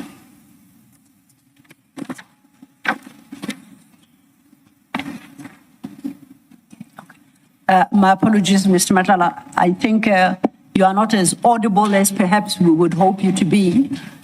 It's brought to my attention. Okay. I do appreciate that you speak softly, so perhaps try and bring them closer, Sure. the microphones closer to you. So, should I repeat this?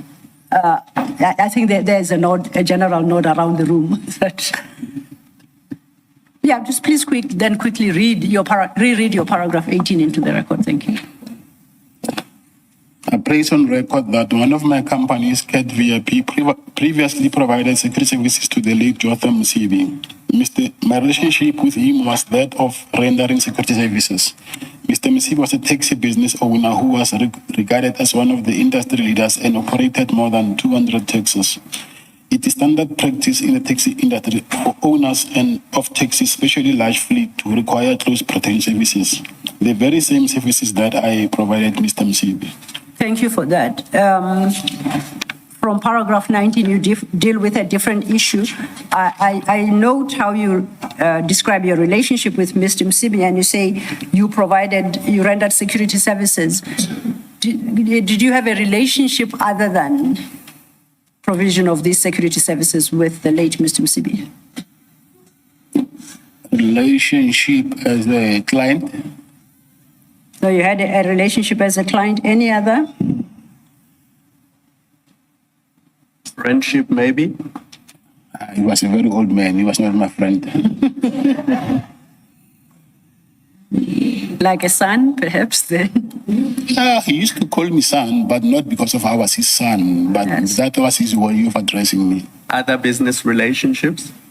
Yes, there was. What? Actually, we attempted to, we never had that business, but we attempted to do business. Did you have a personal relationship with him? By personal, I want to distinguish it from a relationship as a service provider. Did you develop a personal Yes, I was relationship close with him, yes. You're close? Yes. Okay. Thank you. At paragraph 18, overleaf, you then deal with a different person. You are responding to 2.5.2, and here you are requested to speak to the nature and extent of your relationship with Mr. Stephen Mutsumi. You deal with that at paragraph 19, so if you could read that. I can confirm that I know Mr. Mutsumi and that I have done a commercial transaction with him wherein his company had lent me an advance, one of my companies, an amount of 5 million rands. Now, it's 5 million, right? Yes, 5 million, yes. When was this? When was this loan extended? When was when? When was this when you say he lent and advanced one of your companies an amount of 5 million? I think it was 2024, the end of 2024. And do you have, was this on a basis of a written agreement or just an oral agreement? Yes, it's a written agreement. A written agreement? Yes. Are you able to provide a copy? Yes, I will. And which, you say one of your businesses, which business was this? It's Medicare. Medicare? Yes. Okay. Now, you say you have done a commercial transaction where you say he had lent in advance, so the 5 million was duly paid over to Medicare. Yes. Thank you.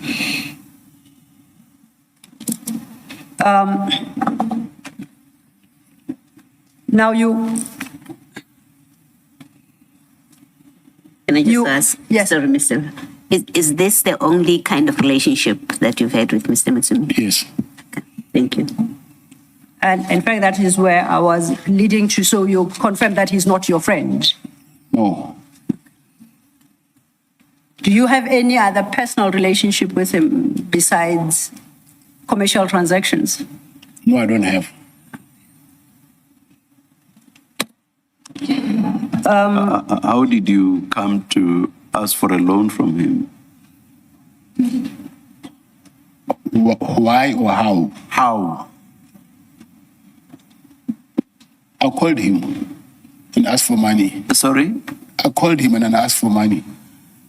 No. I'm not asking by what means, Mr. Matlala. For example, I would not call Mr. Mutsumi and say, please loan me or my company 5 million rand.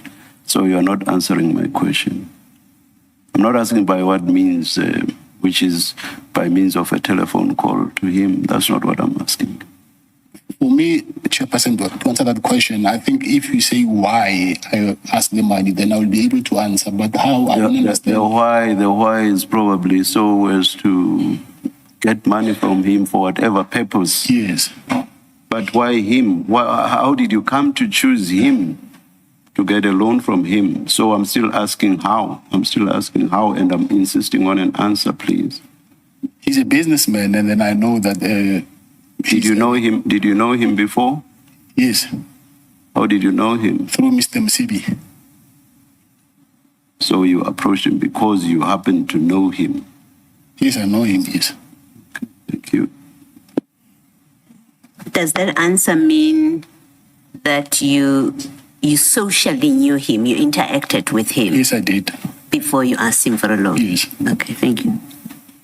As a matter of interest now, seeing as you are not that close to him, you socially interacted with him, and as the chair asks, because I'm sure if I were to approach him for a 5 million rand loan, he's unlikely to grant me. My question is, did you have to put up a security for that loan? No, Or I he didn't. took you on your word and it was by faith? Yes. So you didn't secure that, he didn't secure that loan at all, repayment of that loan? No. He trusted you that you will repay it? Yes. And I did. Okay. And CAT VIP services did not provide any security services to him or any of his business entities. He also has a security company. He also has a security Yes, company. yes. So is that how you know him, that he's in the security business? No, I know him because of he used to visit Mr. Msibi a lot. Him and Mr. Msibi were very close friends. And you came to know him because at one point you were all at Mr. Msibi's place? Yes, more than one occasion, yes. Thank you, commissioners. Sorry, can I just ask a question whose answer may be obvious, but let me ask anyway. This loan that you approach him for and he gives you, was this after you had been awarded the Medicare? Before or after you'd been awarded the Medicare contract? It is before. It was before it was awarded. So the decision hadn't been made yet and you hadn't been told that you're successful. It was not for the Medicare contract. Okay. It was for another business, not Yes. Medicare. Yes. Thank you. But Mr. Matlala, you said it was 5 million towards the end of 2024. If the Medicare contract was awarded in June 2024, then it must be after. No, it's before. Maybe I'm confusing the days, but I know for sure it's before. So it was early 2024, not late 2024. Yes, maybe. But it was before. That I know for sure. And that can be resolved immediately by the loan agreement that you say it's written. Or even with the bank transactions. The bank transactions statements, yes. You have, and I take it then in response, in your supplementary statement in dealing with 2.5.2, you attach here to as an extra, whatever, that loan agreement. You have indicated you're in a position to provide us with that loan agreement. Yes, I will. Yes, so I'm suggesting that it be an annexure to that, the part in the supplementary affidavit where you are dealing with this loan. Okay. Thank you. Then if we move on to paragraph 2.5.3, this one required you to once again comment and speak to your relationship with Mr. Mike van Wyk. You deal with that at your paragraph 20. My relationship with Mike van Wyk is a subject of a matter that is pending before court, and as such, I'm unable to comment on this question. I do not wish to incriminate myself, as Mike was a CEO of my company, Medicare, the very same company that had a contract with SAPS. I therefore claim my right to not incriminate myself. Just to check my understanding, as CEO of Medicare 2420, Yes. that is the company that was awarded the contract, that concluded the SAPS contract. Yes, that's true. I'm correct that Mr. van Wyk is not one of the accused in that matter. He's not charged. He's a state witness. He's a state witness. Yes. Okay. Now, you say, do you have a relationship with Mr. van Wyk other than as a CEO of Medicare? And I ask this question because of how you start your paragraph 20. You say, my relationship with Mr. Van Wyk is a subject of the matter that is pending before court. So if your relationship is in his capacity as CEO, that I would take it doesn't suggest you are friends, but your friendship, if any, with Mr. Van Wyk is not a subject of that criminal case. I don't know if I'm making sense. Would you agree with me? Can you please clarify? Yeah. I'm trying to understand which relationship of yours with Mr. Van Wyk is a subject of a matter that is pending in court. I say to you, I can appreciate that if, as a CEO, you were the chairman of Medicare 24, of the board. Yes, that's correct. So that relationship, I can understand how it becomes part of the criminal case pending before court. But if you were also personal friends, are you suggesting that even that particular relationship is also part of the criminal case? Is the subject of the criminal case? No, it cannot be. Yes. So what other relationship besides him being a CEO did you have with him? He was never my friend. It was a business-related relationship. Now, outside of Medicare 24, did you have any other dealings with him on a business level? Yes, I did. What businesses did you have in common? Security, because he also have a security company. What was his security? Let's start with you. Yours was what VIP? Yes. Security. And what was his business dealings? He's in the security sector, so. Are you asking the name of his company? Yes. Anubis. Anubis. Was there any formal relationship between Cat VIP and Anubis, or was the relationship between the two of you as the heads of the respective entities? No, but myself as not the company myself.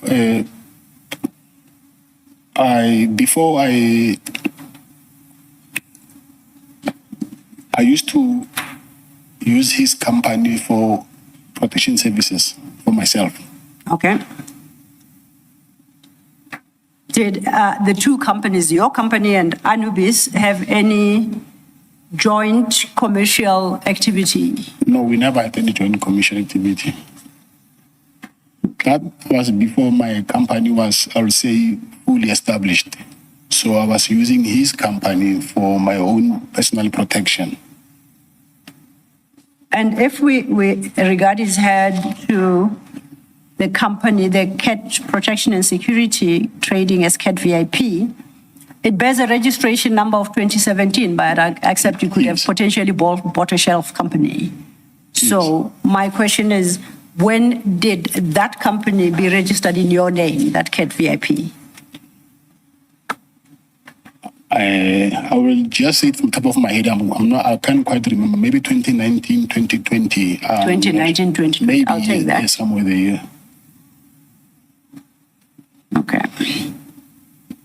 And in any event, these are matters that can be clarified by the CIPC and, a search of the CIPC. And as things stand, you said he was never your friend and he remains not your friend.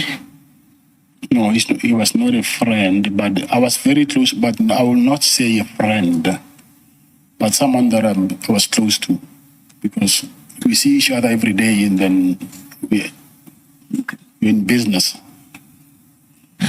And besides business, did you have any other relationship? I'd asked. I know he's not your friend. Is there any other relationship besides business that you maintained? The relationship, I think maybe if you can try to help me understand what kind of relationship are you referring to? No, it maybe you have interests outside the security association that you have spoken of, outside Medicare. He could be an enthusiast in the same sports or things that you enjoy, that you participate together in. And I'm mentioning these relationships that would fall short of being a friend, a personal friend. but is an acquaintance that you socialize with, you spend a lot of social, out of professional space time with. Is it that kind of person? And I keep saying general because I don't want to confine you to a particular kind of relationship. I was hoping you'd be able to describe the nature of the relationship. Beyond Anubis and VIP, Cat VIP. I will say also a neighbor because we stay in the same estate. Yes. And then for me to end up being close, knowing him, I think it's because of he loves sports cars, or he used to come to my house with his son to just have a look at my cars or drive around. So I don't know how to explain that. Okay. I think I get a sense. So there was life beyond association via your respective companies. Yes. Okay. Then I'm ready to move to your paragraph 21, which asked you to speak of your relationship with Mr. 2.5.4, with Mr. Ignatius Mtakati. You deal with that at paragraph 21? If you could read that. I do not have any relationship with Mr. Ignatius Mtakati and have never had any dealings with him. I see you specify you don't have any relationships with him. Is it somebody you know? Yes, I know him. Okay. And are you able to shed light on what you know him to be and who you know him to be? I know him because he's also a friend of Mr. Msibi. Okay.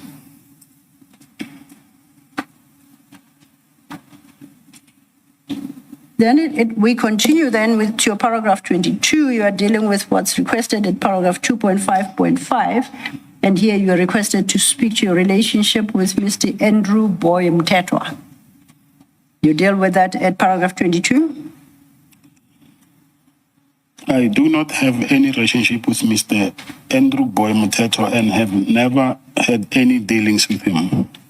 And then similarly, as with the previous question, is this somebody you know, though?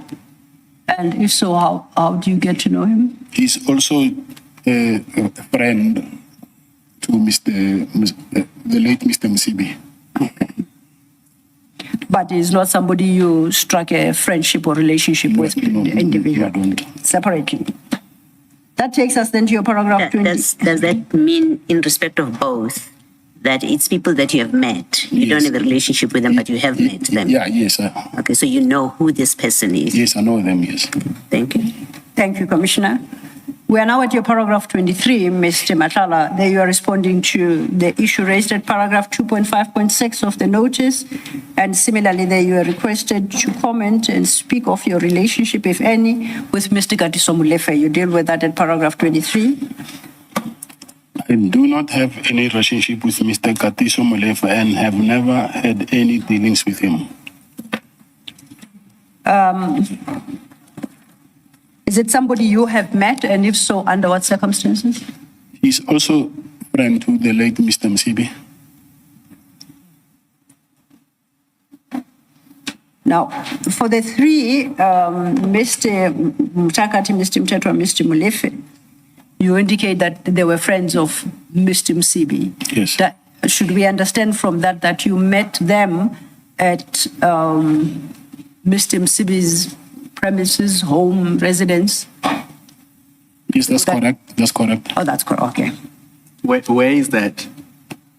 It's Or is it the place that Sergeant Ngosi described as the farm? I don't want you to give the location. Yeah, yes. Yes. Thank you, Chair, Commissioner. That then takes us to your paragraph 24. And at paragraph 24, you are responding to the question posed at 2.5.7. And here you were requested to speak to your relationship, if any, to Mr. Brown Mokhotsi. You deal with that at page 24, starting at paragraph 16. I can confirm that I came to know of Mr. Brown Mokhotsi when he called me at the time that the SAPS had raided my house. prior to this incident, I had no dealings with Brown Mokhotsi. Brown Mokhotsi impersonated to me that he was from the office of the Minister of Police, and it will appear that he was using his strategy to entice me into giving him financial assistance. Now, then you say prior to this incident, you had no dealings with Mr. Brown Mokhotsi. I'm reading your second sentence. Did you know him prior to him making this call to you? No. So with that statement that you had no prior dealings with him, it includes the fact that you didn't know him. Yes, I've never. Yes. You had never met him before? No. You had never had any communication with him? No. Now, the raid at your house, if I understand it correctly, was the 6th of December 2024. Yes. So that is the operative date. And you indicate here that he called you at the time that SEPS raided your house. Not the day. I think I'll say the raid was on Friday, I remember. Yes. He called me, I think, on Sunday, 2 days Okay. after, yes. So when you say at the time, you mean within a period around the date Yes, of the raid yes. itself.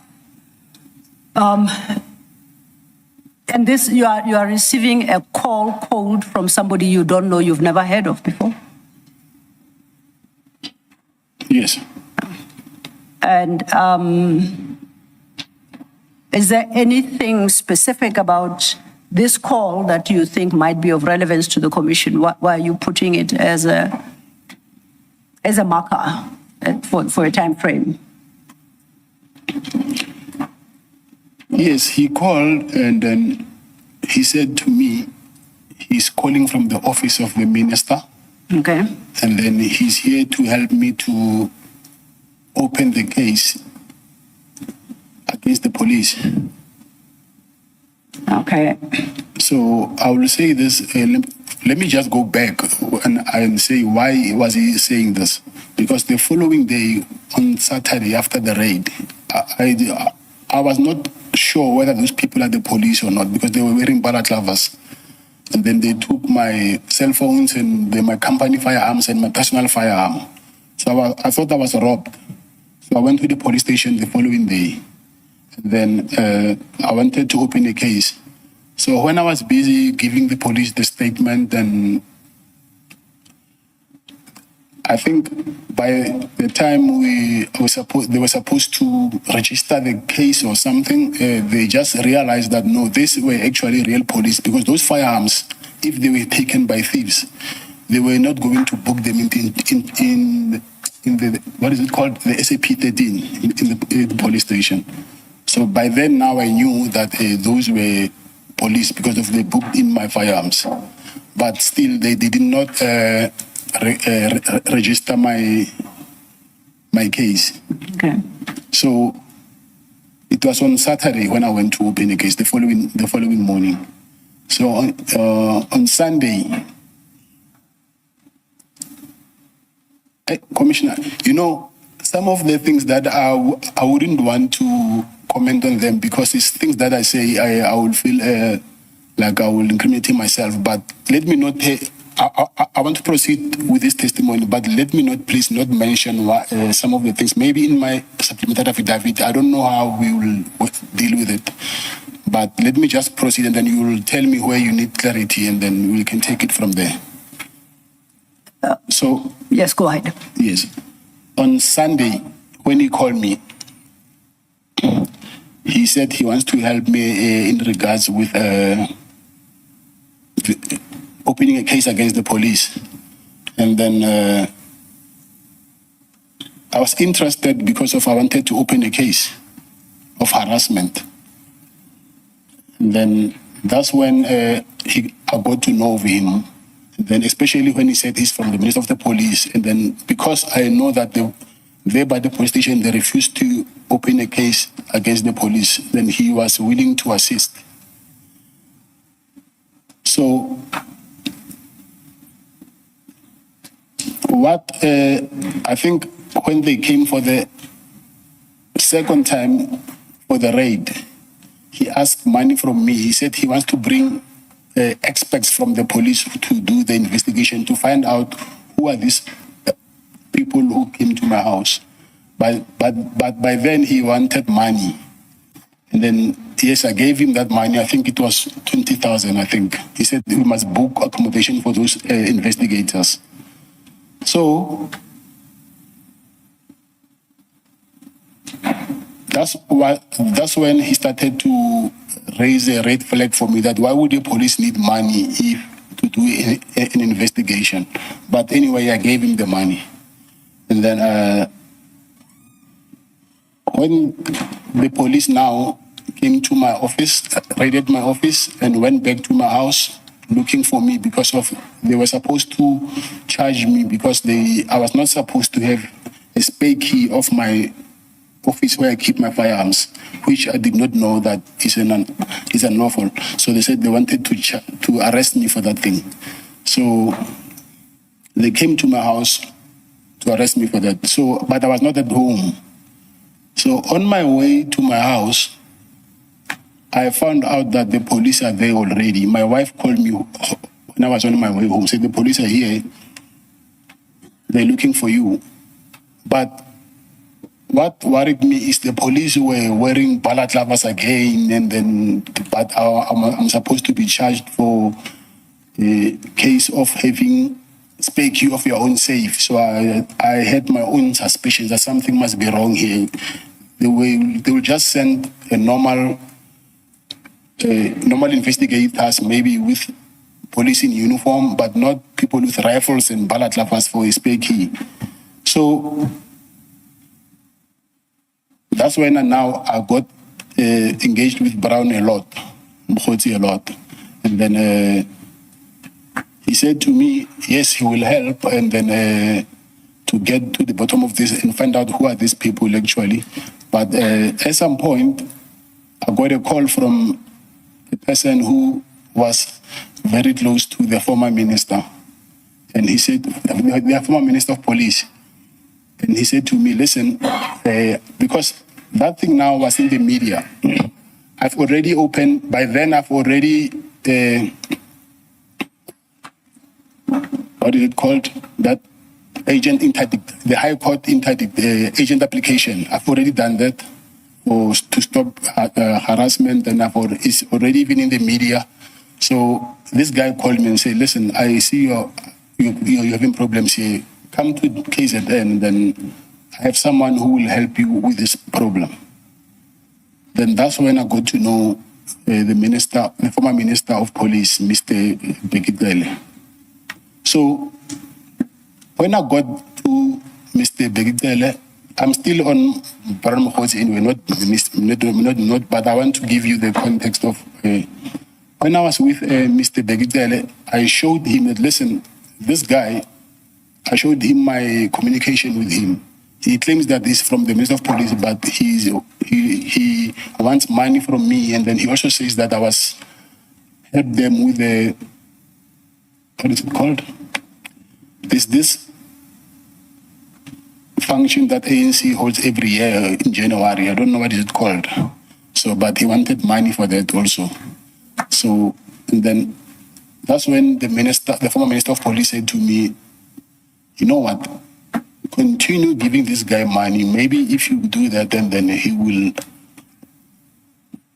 lead us to, because he's saying that he's close with the Minister of Police. And then what they're doing, asking for money, is something that is unlawful. Maybe if we can get to the bottom of this. So that's when I kept on sending Brown Mkhotsi money. So I paid also 150,000 to his account for that January 8th celebration of the ANC. Now, I just want to retrace our steps a bit. You say he called you and he offered to help you open a case. Did he say how he came to know you had been raided? Did he say what did he say was the purpose of his call? to help me to open a case? Following the raid on your house? Yes. Did he say how he got to know that fact, that your house was raided? And I think earlier just mentioned that I know how now, but then I did not know. Okay, how now? So I'm saying the names of the people who I don't want to mention those names. Okay. Of how did he end up knowing me? Because it's part of the people who are under investigation and myself, so I do not want to go there. So, are these members of SAPS or are these civilians? No, there are 62 million people, at least in this country. You are safe if you say civilians. No one can take an educated guess. One is a civilian, yes, and one is a member of SAPS. Okay. Now, are these names you are willing to disclose confidentially to the Commission in your supplementary statement? Yeah, they will be disclosed in my supplementary. Okay. Now, most importantly, you are a businessman at that time. You've just been raided by people you say you were not sure were even police because you were worried. You were not sure whether police were raided your home or whether you had been robbed. You had that concern with you. Why did you accept an offer of help from somebody you don't know the first thing about? Why didn't you suspect that there's something fishy? Why should somebody come out of the blue to help me go open a case on a raid I have just experienced? I ask this to say, perhaps, I don't know, he must have said something to you that made you confident to conclude that you are dealing with a legitimate person. And if he did, what that something could potentially be? What could he have said to you? What he said to me is, he's from the office of the minister. Yes. And then by that time, out of frustration, I didn't even think that far, that how did he end up? Okay. By now, like I said, I know. Okay. Did he ever offer you, did he ever help you with the opening? No. Okay. Now, I am aware that you say you only got to know of him after around the time of the raid of your house. We know that is the 6th of December. Did you subsequently develop a relationship with him, whether as a friend or? After he asked money, I knew this guy is not what he says he is, so I didn't have any relationship with him. You didn't have any relationship with him? No. You say for January 8, you paid 150,000. Yes. Why would you do that? What would you be getting in return for that? It was because of the advice from the former minister, Begitele. What would have been the purpose of paying 150,000? What did Mr. Cele say to you would be the purpose of paying 150,000? To make him not doubt that I no longer trust him. Maybe he will end up leading us to. Okay. Sorry? Oh, no, I was following you. Yes, Please go yes. ahead. No, I'm saying it's because not to give him any suspicion that I no longer trust him. Okay. So did you give any more? No. Give him any more? No. Chairperson, I'd just like the witness to finish the answer when he said it was to lead him to. You can just complete that portion. No, absolutely. I apologize if I interrupted you. So let's take a step back. And it sounds like that there's an answer I might have interrupted and it's incomplete. Yes, because he said he was from the Minister of the Police. Yes. And then the former Minister of Police, the other Mr. Begitele, he said that giving him money because he strongly believed that this guy, he is working with the minister of the current minister then he thought by giving him money, I will end up getting close to them, to him and the former minister. The other former minister, let me just mention that because there's two ministers. I'm talking about Mr. Mkhunu. Yes, Brown said, Mr. Kele said that maybe he will lead us to Mr. Mkhunu. Okay. Can I just ask so the raid is on the 6th of December, if I recall, Yes. 2024. This was for the January 2025. ANC celebration. Yes. Is that what you're saying? Yes. Which is the 8th of January. Yes. So within that month, you gave him this 150,000. Okay. 2, when... Sorry, and I also paid for the flight tickets. I didn't mention that. Okay, so you paid more than 150,000 in that month. And then 2, when you say that former Minister Cele said to you, give him the money, now that he's asking, give him the money, then maybe it will lead us to the minister. To what? What exactly were you discussing that he will lead you to discover? Exactly.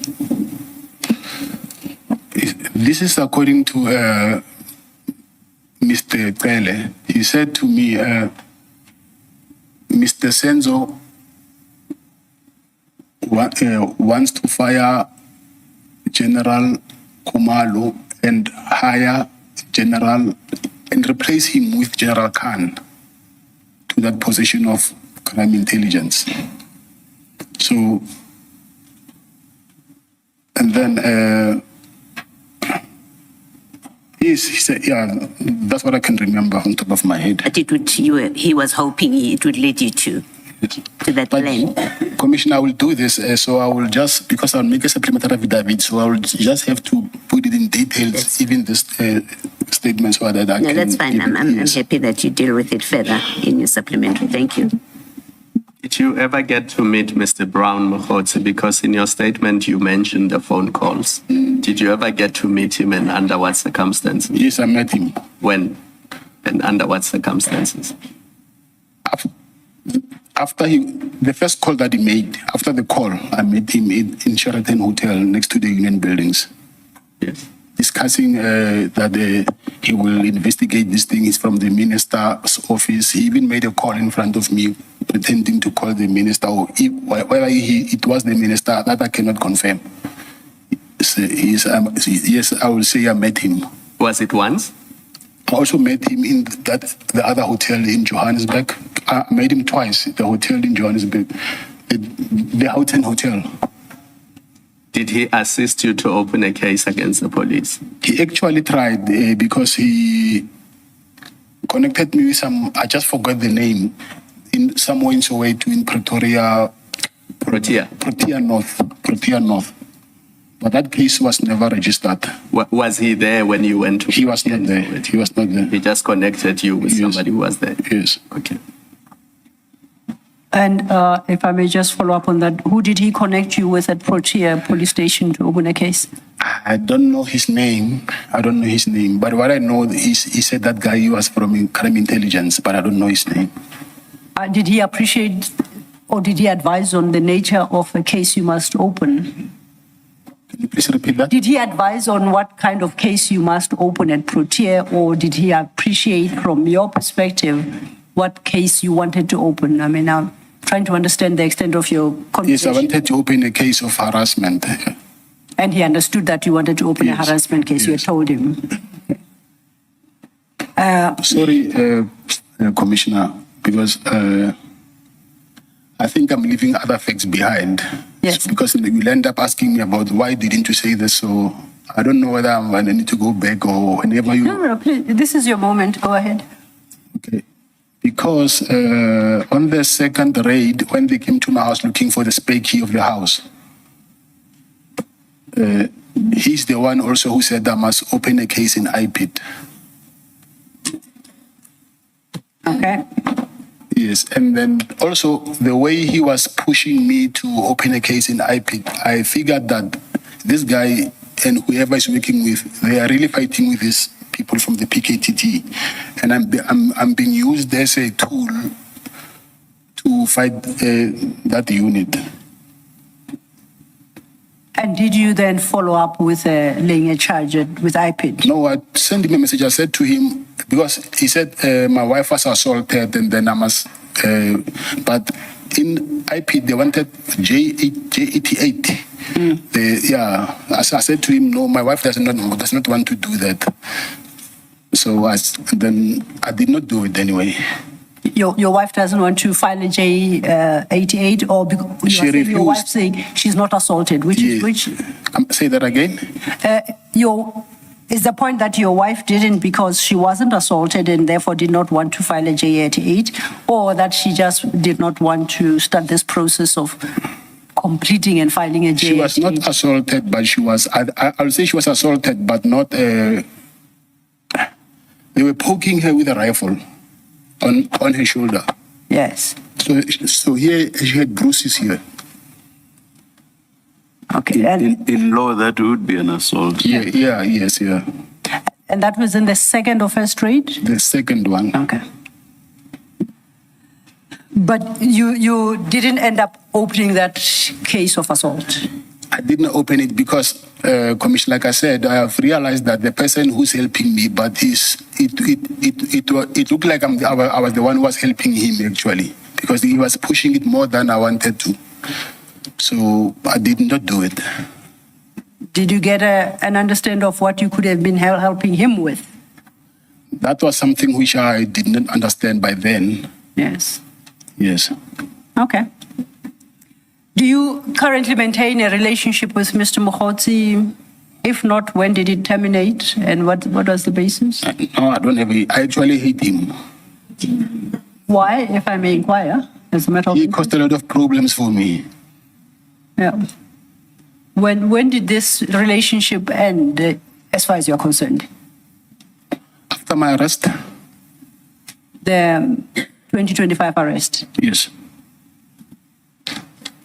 Okay.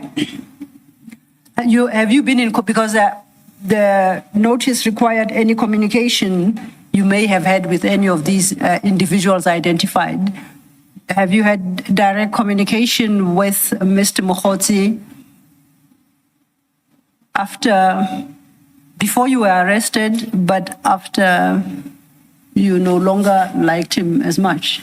Yes. When did I want to understand, when did your communication terminate, if it did, and not by reason of your arrest? I did not terminate him.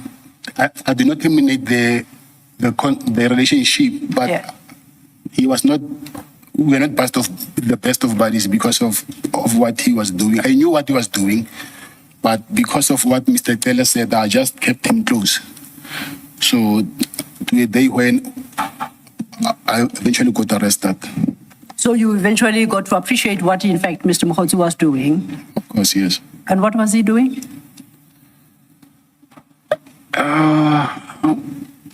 It's two things here which I cannot be 100% sure. It's either he was using the minister's name, Mr. Senzo Mkunu's name, to swindle money from me, Yeah. or he was working with him, but he was asking money also on the side. So even today, I cannot be 100% sure whether he was working with him or not. Okay. But I know that he was using his name to ask money from me. Okay. Can I just get Yes, clarity on this? Other than him saying he will help you open cases against the police for the raid at your house 6 December 2024 and the raid at your offices that ended up at your house, what did he say you were going to get in return for helping him? What was in it for you? For helping him. For helping him, yeah. So other than the issue of him helping you open the two cases, what did he say was the benefit for you giving him money? No, the benefit was not for me, it was for him. There was nothing I would benefit from him. So you were giving him money without expecting anything in return? I was giving him money because of what Mr. Kele suggested. So that was the only reason? Yes. Thank you. Did the first one you gave 5,000, now 150,000, and air flights, all in a space of a month? Did Mr. Kele give an indication of how you string him along? I don't know. In my book, 150,000 for somebody you've known just for a month is rather steep, unless in your world it's different. So the question is, you're saying, did Mr. Kele indicate how? Yes, how much you should invest in this stringing Mr. No, Mokhotsi that along? 150,000 was the last one. Yeah, but I'm commenting about, this is a month after you knew him and already you were plowing 150,000. You were comfortable with that? Yes. And if you're thinking, just to, so I understand, if you were successful in your efforts, what would you have received in return to justify 150,000 rand investment? Not myself. Yes. Mr. Gele was the one who was going to, if Okay. it was successful, it was Mr. Gele, not myself. So Mr. Gele persuaded you to invest your money so that Mr. Gele can benefit. Is that, am I getting it right? Yes.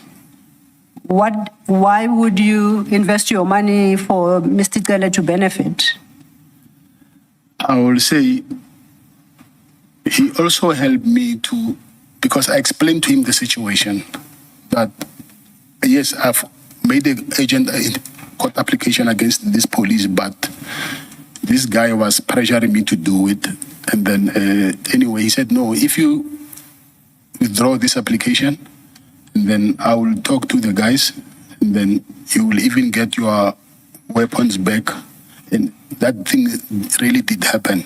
Okay. So after that, I was fine with, I did not, anyway, I was not fighting with them, so I did not know what was happening by then. So. Okay. So he had assisted you previously, so Yes. you, okay. All right. Your numbering of paragraphs sort of went slightly awry here at page 16. The last we were dealing with was paragraph 24. At page 16, you are now dealing, you're now responding to paragraph 2.5.8 of the notice, but it's an unnumbered paragraph. Do you see where I am? You can see it. And you say add paragraph 2.5.8, and that paragraph in the notice required you to speak to your relationship with Mr. Maumela, and you deal with that in that paragraph.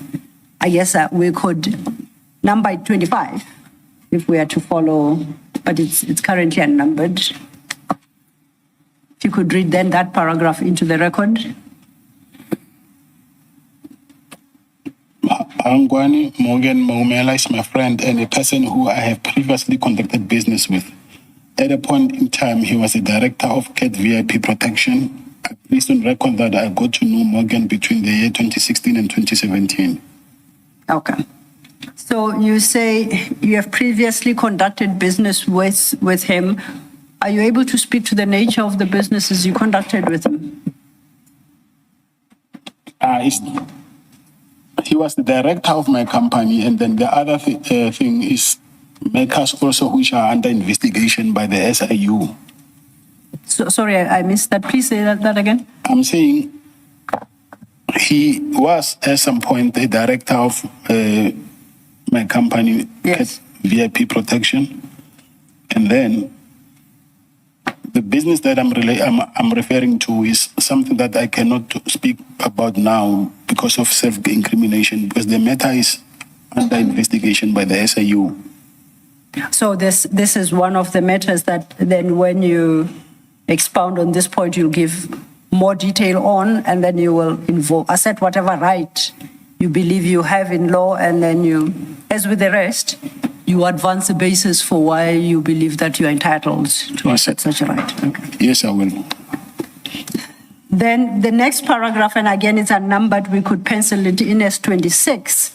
This is in response to... Sorry, Ms. Yes, ma'am. Sorry, Ms. Sula, maybe just to finish off. So these are the only two business transactions that you've been involved with, Mr. Maumela. Yes. Just these two. Yes. Thank you, Mr. Thank you, Commissioner. And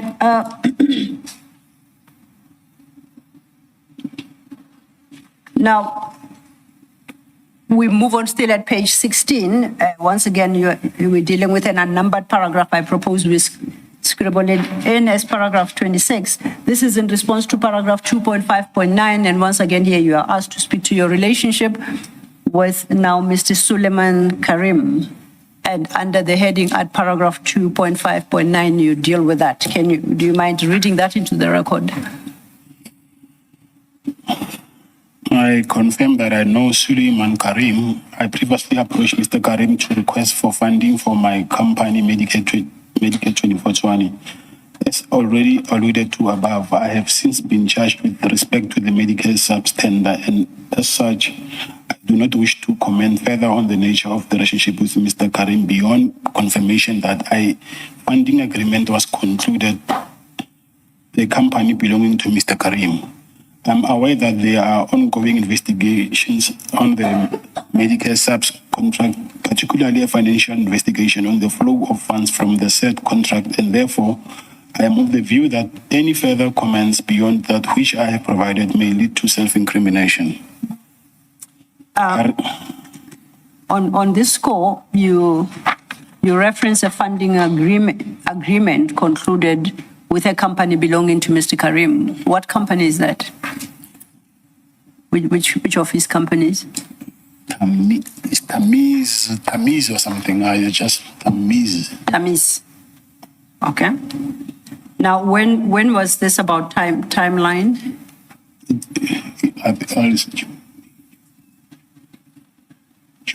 July, August 2024. 2022. 2024. Oh, okay. Now, was that agreement given effect to, that funding agreement, in a sense that was the funding extended by his company to you? Yes, it was. And how much, what's the amount of the loan? It's 15 million. Come again? 15 million rents. 15 million. And you say that you concluded in a funding agreement with a company belonging to him. Was it you personally, or was it one of your companies with this? You say it's Tamiz, a company belonging to Mr. Karim. Who is the other contracting party in this? No, it was me and him. You personally? Yes. Okay. And what bearing does this funding agreement have on the Medicare contract, if any? Because I see you are invoking once again a right not against self-incrimination. Yes. So if I could perhaps understand, what bearing does it have on... Unfortunately, I couldn't go into the details of... Okay. Now, are you are able to furnish us equally with a copy of this agreement so that we can have an appreciation of how you extend its terms to the Medicare contract? The agreement was done orally. Oh, this one was an oral agreement. I do, however, have, but it's an unsigned agreement. Okay, but then I understand from what you're saying that he eventually, the loan of 15 million was eventually extended on the basis of an oral agreement and a gentleman's handshake. Is that a fair assessment? Of course, yes. Okay. Now, you say you know Mr. Suleiman Karim. Is he a friend of yours? Who? You say you know him, Mr. Suleiman Karim. He's a yes. friend of yours. I not a friend.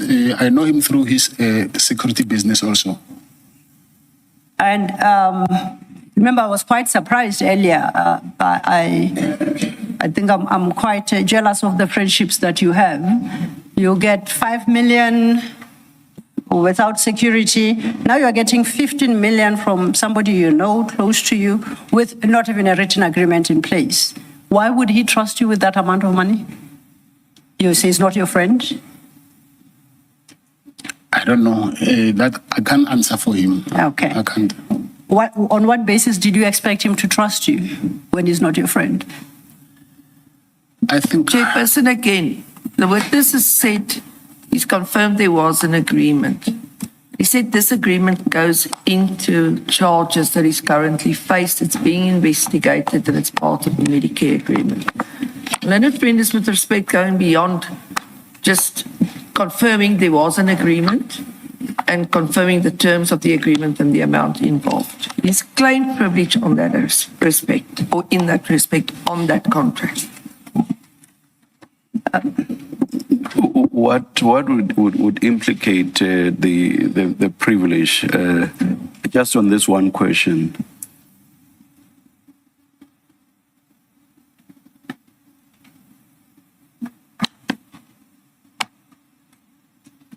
Chairperson, I'm not going to. I will withdraw the question at this point in time. Thank you. Thank you, Chair.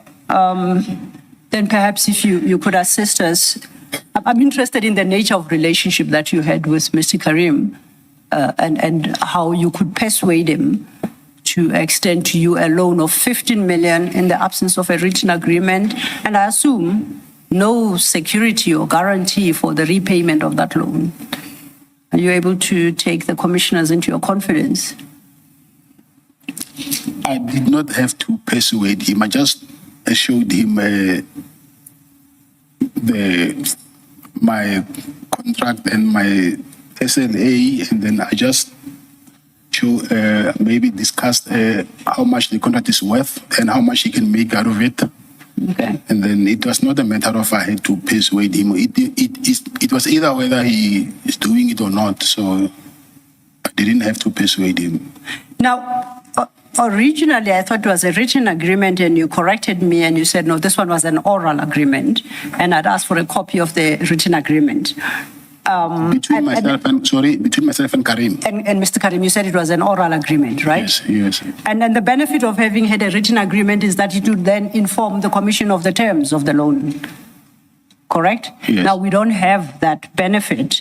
Being an oral agreement, are you able to assess what were the terms of that loan?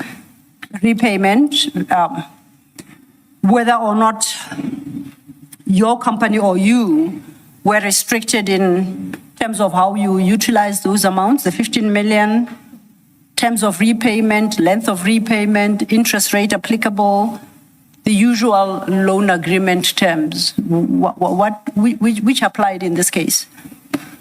Commissioner, like I said before, this is a matter that is in court. However, I will just have to check, because I think I was paying him 10% of what SEPS was paying me. Yes. And for a period of how long, I don't remember. I think I was supposed to do that until I reached. I don't remember the contents of the contents of our agreement on top of my head. Okay. But what I know is that I was paying him 10% of what SEPS was paying. Have you paid off this loan No. to date, or still outstanding? Do you have a sense of the amount outstanding? No, I don't know. Any educated guess? No, I can't. Sira? I can't. You can't answer. But I take it that these are issues that can be addressed by, is it your personal bank account or your company's bank account that was settling the loan? So we can take it from other verifiable sources. Of course, yes. Okay. Now, Can I just ask a question? Yes. Still on this Karim relationship? Mr. Matlala, before you approached, you say you knew Mr. Karim, he had a company, a security company, also had a security company. Before you approached him for this loan, what was the nature of your relationship with him? With some, for me to end up knowing him, he also used to come and visit Mr. Musibi at his farm, and then because he will see me there now and then, we ended up being close. So maybe I will also say because of the advice that we'll share within the security industry, so we ended up becoming close. Thank you. Thanks, Mr. thank you. And perhaps a related question. If I hadn't asked it, when did you get to know Mr. Karim? Were you introduced, or you just bumped into each other within the security sector because you both played in that space? Yeah, we just bump into each other. When was that? Maybe I'll say from maybe 2020. 2020. And as I understand it, and I speak under correction, Mr. Karim is from the Northwest. Yes. Does he provide his services out here in Gauteng, or alternatively, do you provide your services out in Northwest? I'm trying to see where you bumped into each other to get Yes, to know he's each from other. Northwest, but he stays in Sandton. Oh, So he operates his security businesses here in the Gauteng area. I don't know where he operates his business. So where would you have bumped into each other? I said he used to visit Mr. Msibi. Oh, yes, okay. Thank you. And you met him in 2019, you said? I'm saying maybe 2020, 2021. 19 to 21, thereabout? Between you and yeah. All right. Mr. Matlala, I may have misunderstood your answer in the light of this discussion with Ms. Sidlo. I have you in answer to me, and I may be wrong, I may have misunderstood. I have you saying you met him at Mr. Msibi, and because he was in the security industry, you ended up having discussions, and that's how over time you became close. Yes, Is that that's correct. That's Okay. correct. Thank you. Thank you. Thanks, Mr. Thank you, Commissioner. Well, I know that once again you are set to your right in respect of the loan and the relationship, the loan advanced by Mr. Karim to you and the relationship you maintain with him. It's fair to assume that when in your supplementary, when dealing with these issues, you are able to delineate matters that you can speak of regarding Mr. Suleiman and what matter. You distinguish that from matters on the basis of which you invoke your rights.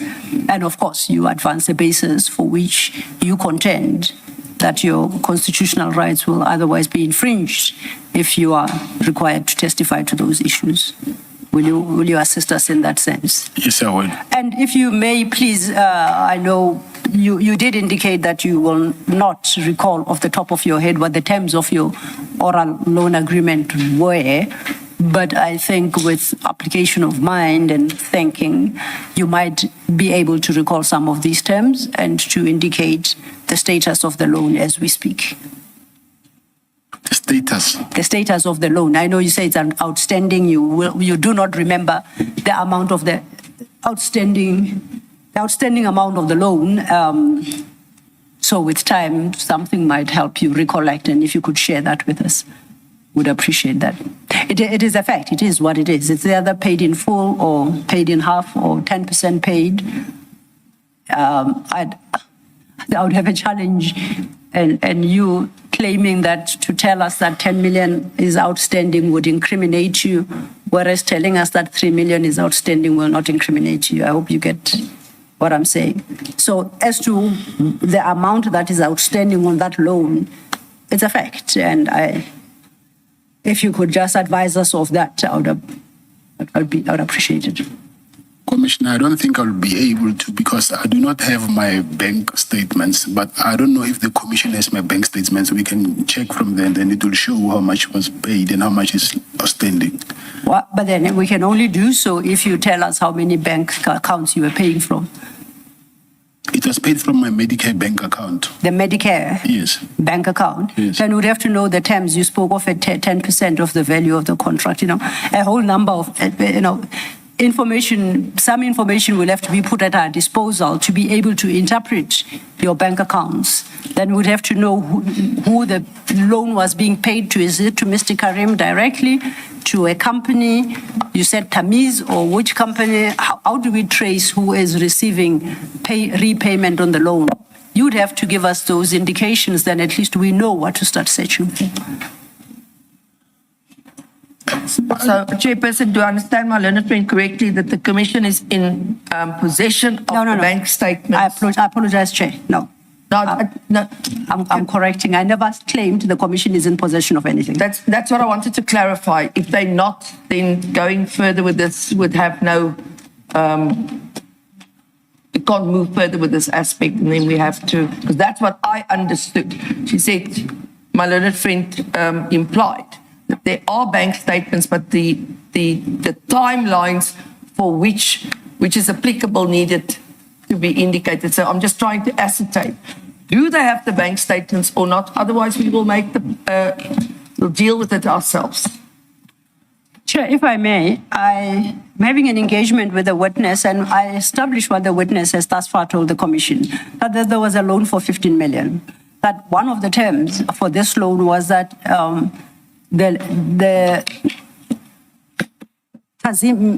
Karim would receive 10% of the value of the contract, and that loan has not been extinguished in its entirety, that it was repayable over a certain period, the detail of which he can't recall, and that it was an oral agreement. So my question is, we now have established that you received 15 million, not all of it has been repaid.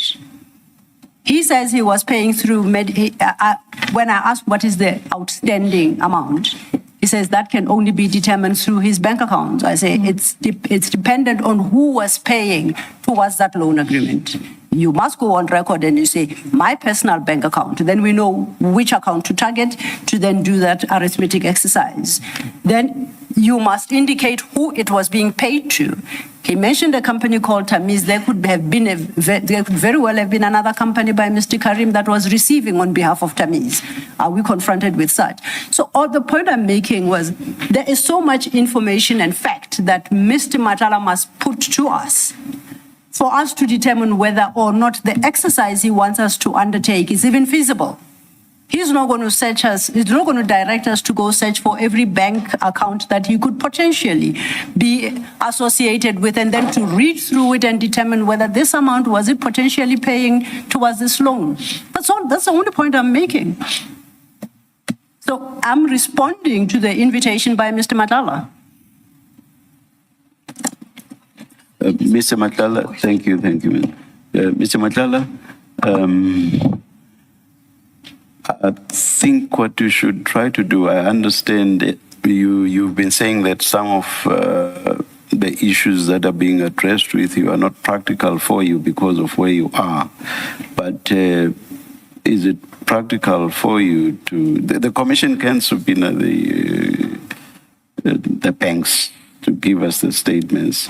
But there is the detail that Ms. Silo refers to, which is, but what if some payments were not necessarily made to the company that had loaned the amount, which would mean that it's more practical for you to identify the payments from your statements. So would it be possible for you when the supplementary statement is prepared to attach the relevant statement and to indicate or identify the particular payments that were made and the entities or persons to whom those payments were made towards repaying the loan? You should be able to do that even if you are in custody, I would think. It is up to a practical way how, I'm not sure myself, to lay your hands on your bank statements, or rather your company's Medicare 24's bank statement. Chairperson, unfortunately myself, I won't be able to obtain those statements because my account has been frozen. So I don't have any direct, or I cannot even send someone to get those bank statements for me because those accounts are not active anymore. So I do not know how are they. Maybe the Commission can get, but myself I can't. Perhaps then, Mr. Lolo, the Commission should obtain the bank statements. Mr. Matlala should then be furnished with copies of the statements for him to then identify the relevant payments. We could endeavor to do that, and I'm thinking of the time that we have. But perhaps to assist us in this exercise, if Mr. Matlala in his supplementary statement could answer some basic questions of from which accounts were the payments towards the loan made and who were the recipients of those amounts in part payment of this loan, then at least we can focus our search. So if he was paying out of one account and maybe three, if he could help us identify those accounts, and if the recipients used more than one account, if he could help us identify who the recipients were, then we'll do our best to try and see if we can obtain the accounts for the various entities. Thank you, Chair. All right, I think practically then let's resolve it that way. I heard the suggestion. Thank you, Chairperson. Thank you very much. Thank you, Chair. Now, Mr. Matlala, we are still at your page 16. I think this would be paragraph 27. Once again, unnumbered, it fell off. But I think you may want to read the last paragraph at page 16, which would bring us to the end of your statement. I reserve my right to provide the Commission with a supplementary sworn statement to deal with issues that have not been dealt with in this affidavit. Thank you. Now, this would bring us to the conclusion of your statement. I do appreciate that we're going to receive a supplementary statement from you, but at this juncture, is there anything else you'd like to say to the commissioners, or will you use that opportunity after we have traversed your supplementary statement? You asking if I have something to say to the Commission? Yeah, if there's anything to add to your statement. If you look at, we are at the conclusion of your statement, so I was asking whether there is anything else you would like to bring to the attention of the commissioners. Mr. Lord, do you want him to make a closing statement? I have two quick, short questions. No, absolutely, that I Commissioner. want to ask, then he can make his closing statement. Mr. Matlala, very quickly, when you were talking about your relationship with Commissioner Julius Mkhwanazi, you said he used to frequent a clinic that is owned by your company. Was that clinic owned by Medicare 24, or what's the nature of that? No, it was owned by Medicare 24 Holdings, not my company. Or it was not owned by your company? Yes. And you don't know if that clinic had a relationship with the Ekurhuleni municipality? They did. They did? Yes. And it related to COVID? Yes. Okay. But it was not your company, it was holdings. Okay, I'm clear. And then, do you or your wife own a company that provided training services to the city of Ekurhuleni or EMPD? To the city of Ekurhuleni, yes. What is the name of that company? It was a Buena Vista Learning Academy. Buena Vista Learning Academy. Yes. Are you a shareholder or a director in that company? No, I'm not. You are not. Yes. It is owned wholly by your wife. Yes. All right. Thank you.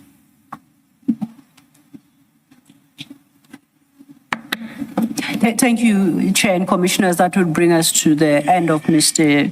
Matlala's statement. And as I just checked with him whether there is anything else you'd like to say at this juncture, or whether he would reserve that to after we have dealt with his supplementary statement. Thank you, Chair. Mr. Matlala? No, whatever I have, I will add it on my supplementary statement. Noted. Thank you. Thank you. That's the end of it for now. Ms. van den Heever? Chairperson, that brings us back to where we were. Yes. And that is we would need the opportunity to go through this volume of documents that we only received yesterday and last night. Based on the content thereof, we may or may not also utilize the opportunity to supplement the statement. Then, of course, as we've indicated, we intend to supplement and deal with the factual and legal issues on which we claim certain rights, etc. I think it suffices to say that at this point in time. So I would respectfully then submit that it's time for us then to arrange for this matter to then stand over. I know we've had a discussion with me and my learned friends. I've not taken instructions as yet on the timelines from the client himself, because he, as he's rightly entitled to, likes to also be involved and because he'd like to be able to go through documents, etc.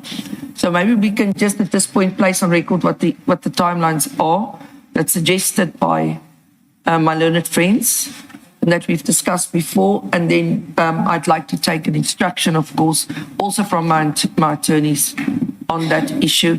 And of course, we've got a lot more light down the tunnel, in the sense we know what is important on certain issues and whatnot, and what you would like us, yourself and your fellow commissioners, to specifically deal with and highlight and emphasize in such a supplementary affidavit. So that also has guided us to extra input, if I could put it that way, that we need to deal with or provide to you. Thank you. Does what you are referring to, Ms. Van den Heever, relate also to Mr. Matlala being put on terms as to the filing of the supplementary affidavit? Yes, as I said, also taking into account initially, yeah, let me leave it at that at this point in time. And was a date agreed on that? That is for the filing of the supplementary affidavit? We've discussed, my learned friend suggested Wednesday. I need to have a quick discussion with my own legal team also to see if it's physically possible, because a lot of aspects I think you can appreciate has now also emerged during the questioning of Mr. Matlala, new issues or issues that you would like him to highlight, my learned friends would like him to highlight. So I would like to take an instruction on the suggestion that we earlier had, because I think that the supplementary affidavit and the application that we need to do, I believe, can be filed at the same time, because both of them, the one supports the other one. So it runs parallel with each other. So may I then ask, maybe it's also a good convenience break for everybody concerned. Maybe we have 10 minutes and then we can come back and deal with that issue. Before the commissioners decide whether or not to thank you, Ms. Van den Heever. Yes. Perhaps to put some issues on the table. Firstly, let's start with a date for appearance by Mr. Matlala. And we have canvassed this with our learned friend, and we are looking at the 24th and the 25th of August, which would be Monday, Tuesday. Now, part of the challenge we have is Mr. Matlala's criminal trial is set to resume after the 28th of August, and that is what encroached on our 1st of September original set-down date. And I think it is, it starts whenever after the 28th, which is a Friday, until a date in mid-September. So if we juggle our program, we have put to Ms. Van den Heever that we can accommodate perhaps we can do 24, 25, so that Mr. Matlala can dispose of commission matters, and then he can turn his attention to his criminal trial, which then would be coming up the week after. So we then had to discuss filing dates for the supplementary, and in fact, for the benefit of Ms. Van den Heever, I think the commission was kind that we had said the supplementary affidavit can be filed on Thursday, not Wednesday. But there is a challenge. There is this application that Mr. Van den Heever intends to bring, where she intends to raise some points in limine, and I understand that there are a few of them, which, in order for the commission to provide guidance on or make rulings, will have to be in writing. The evidence leaders would need opportunity to respond thereto in writing, and to the extent necessary, Ms. Van den Heever and her team would reply. And we wanted the commission to have in hand the complete application no later than Thursday, because she has suggested perhaps the filing of heads of argument, which could be necessary. So that could be done maybe sometime over the course of the weekend, Friday or Saturday. This is all in anticipation of the Monday 24th continuation. The idea Ms. Van den Heever had was that application will then be disposed of first, come the 24th, because it will dictate how we deal with the remainder of the evidence, how do we engage with the witness, and we will be guided by the ruling that the commissioners make in that regard. So then, just to retrace my steps, that I understand from Ms. Van den Heever that she says the supplementary statement is relevant for, and it underpins this procedural application she wants to bring. The result would be, we thought we were being kind by saying file the supplementary on Thursday, because insofar as this preliminary points application she wants to bring, we're going to request that that application be filed by tomorrow. It's got, we think that it would be crisper than a supplementary affidavit that the client then has to consider and file would be to enable us to respond thereto by Wednesday, close of business, and Mr. Matlala's legal team in return to reply, should the need arise, by Thursday, and be able to give the commissioners the full file by close of business on Thursday. That is the offer that was on the table. But the problem with the application itself being filed only on Thursday, then it impacts the question of we can only reply by late Friday afternoon or answer by late Friday afternoon. Over the weekend, then we exchange any other documents and heads of argument, but it is the commissioners then who bear the brunt because they don't have the opportunity to apply their minds to a complete application substantiated by heads of argument. But we are in your hands in that regard. I just thought I should bring to your attention the discussions that we have had and the basis for which we made certain recommendations.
Ms. Fanning here, for the points in limine, are they pure legal points?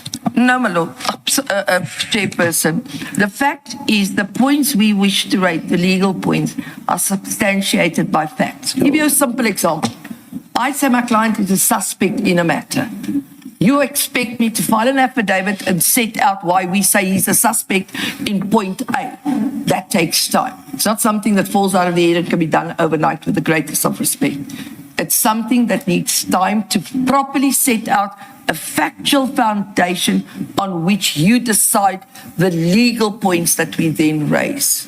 So it's those legal points relate to, in the main, the privilege that's being asserted. It's not only. Or are there other There's other points too, but all of them, okay, as I've indicated to you since this morning, is substantiated by facts. Facts, okay. And for us to deal with all of those facts, we do need time because it became quite clear from the questions posed to the client that we have to go almost above and beyond the way we thought we could deal with it. We need to go and find substantiation in respect to certain aspects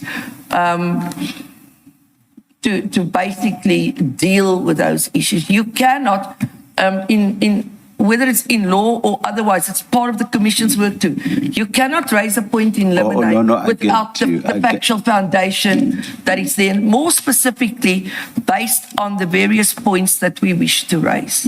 No, I asked the question, but of course, no longer assists us anyway. But why I asked the question was, if it was pure legal questions, then the timelines could be truncated with regard to the points in limine only.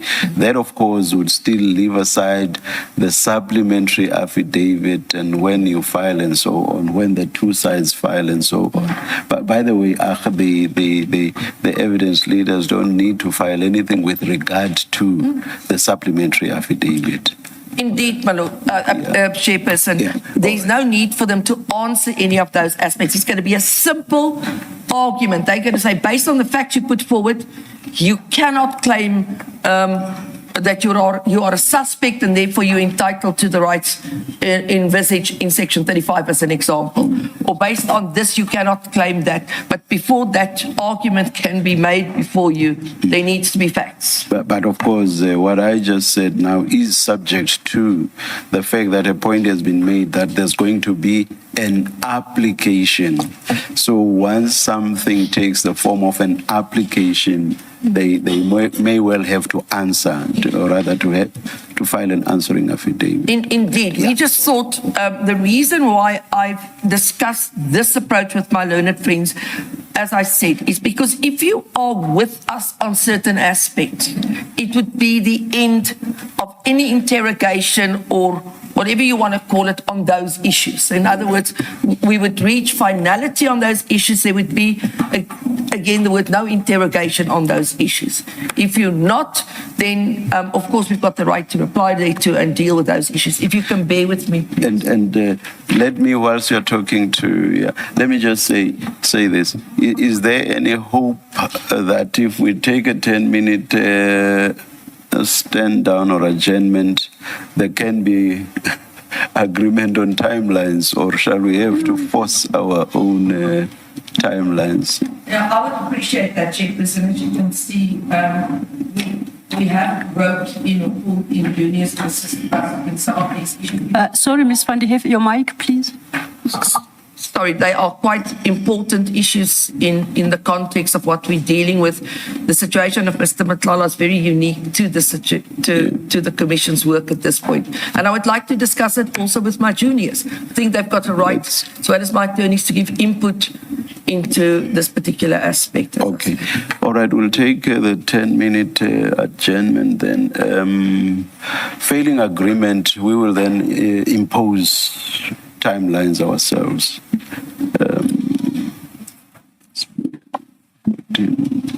46, got it. You. Okay. We'll come back at 10 to 3. Let's adjourn.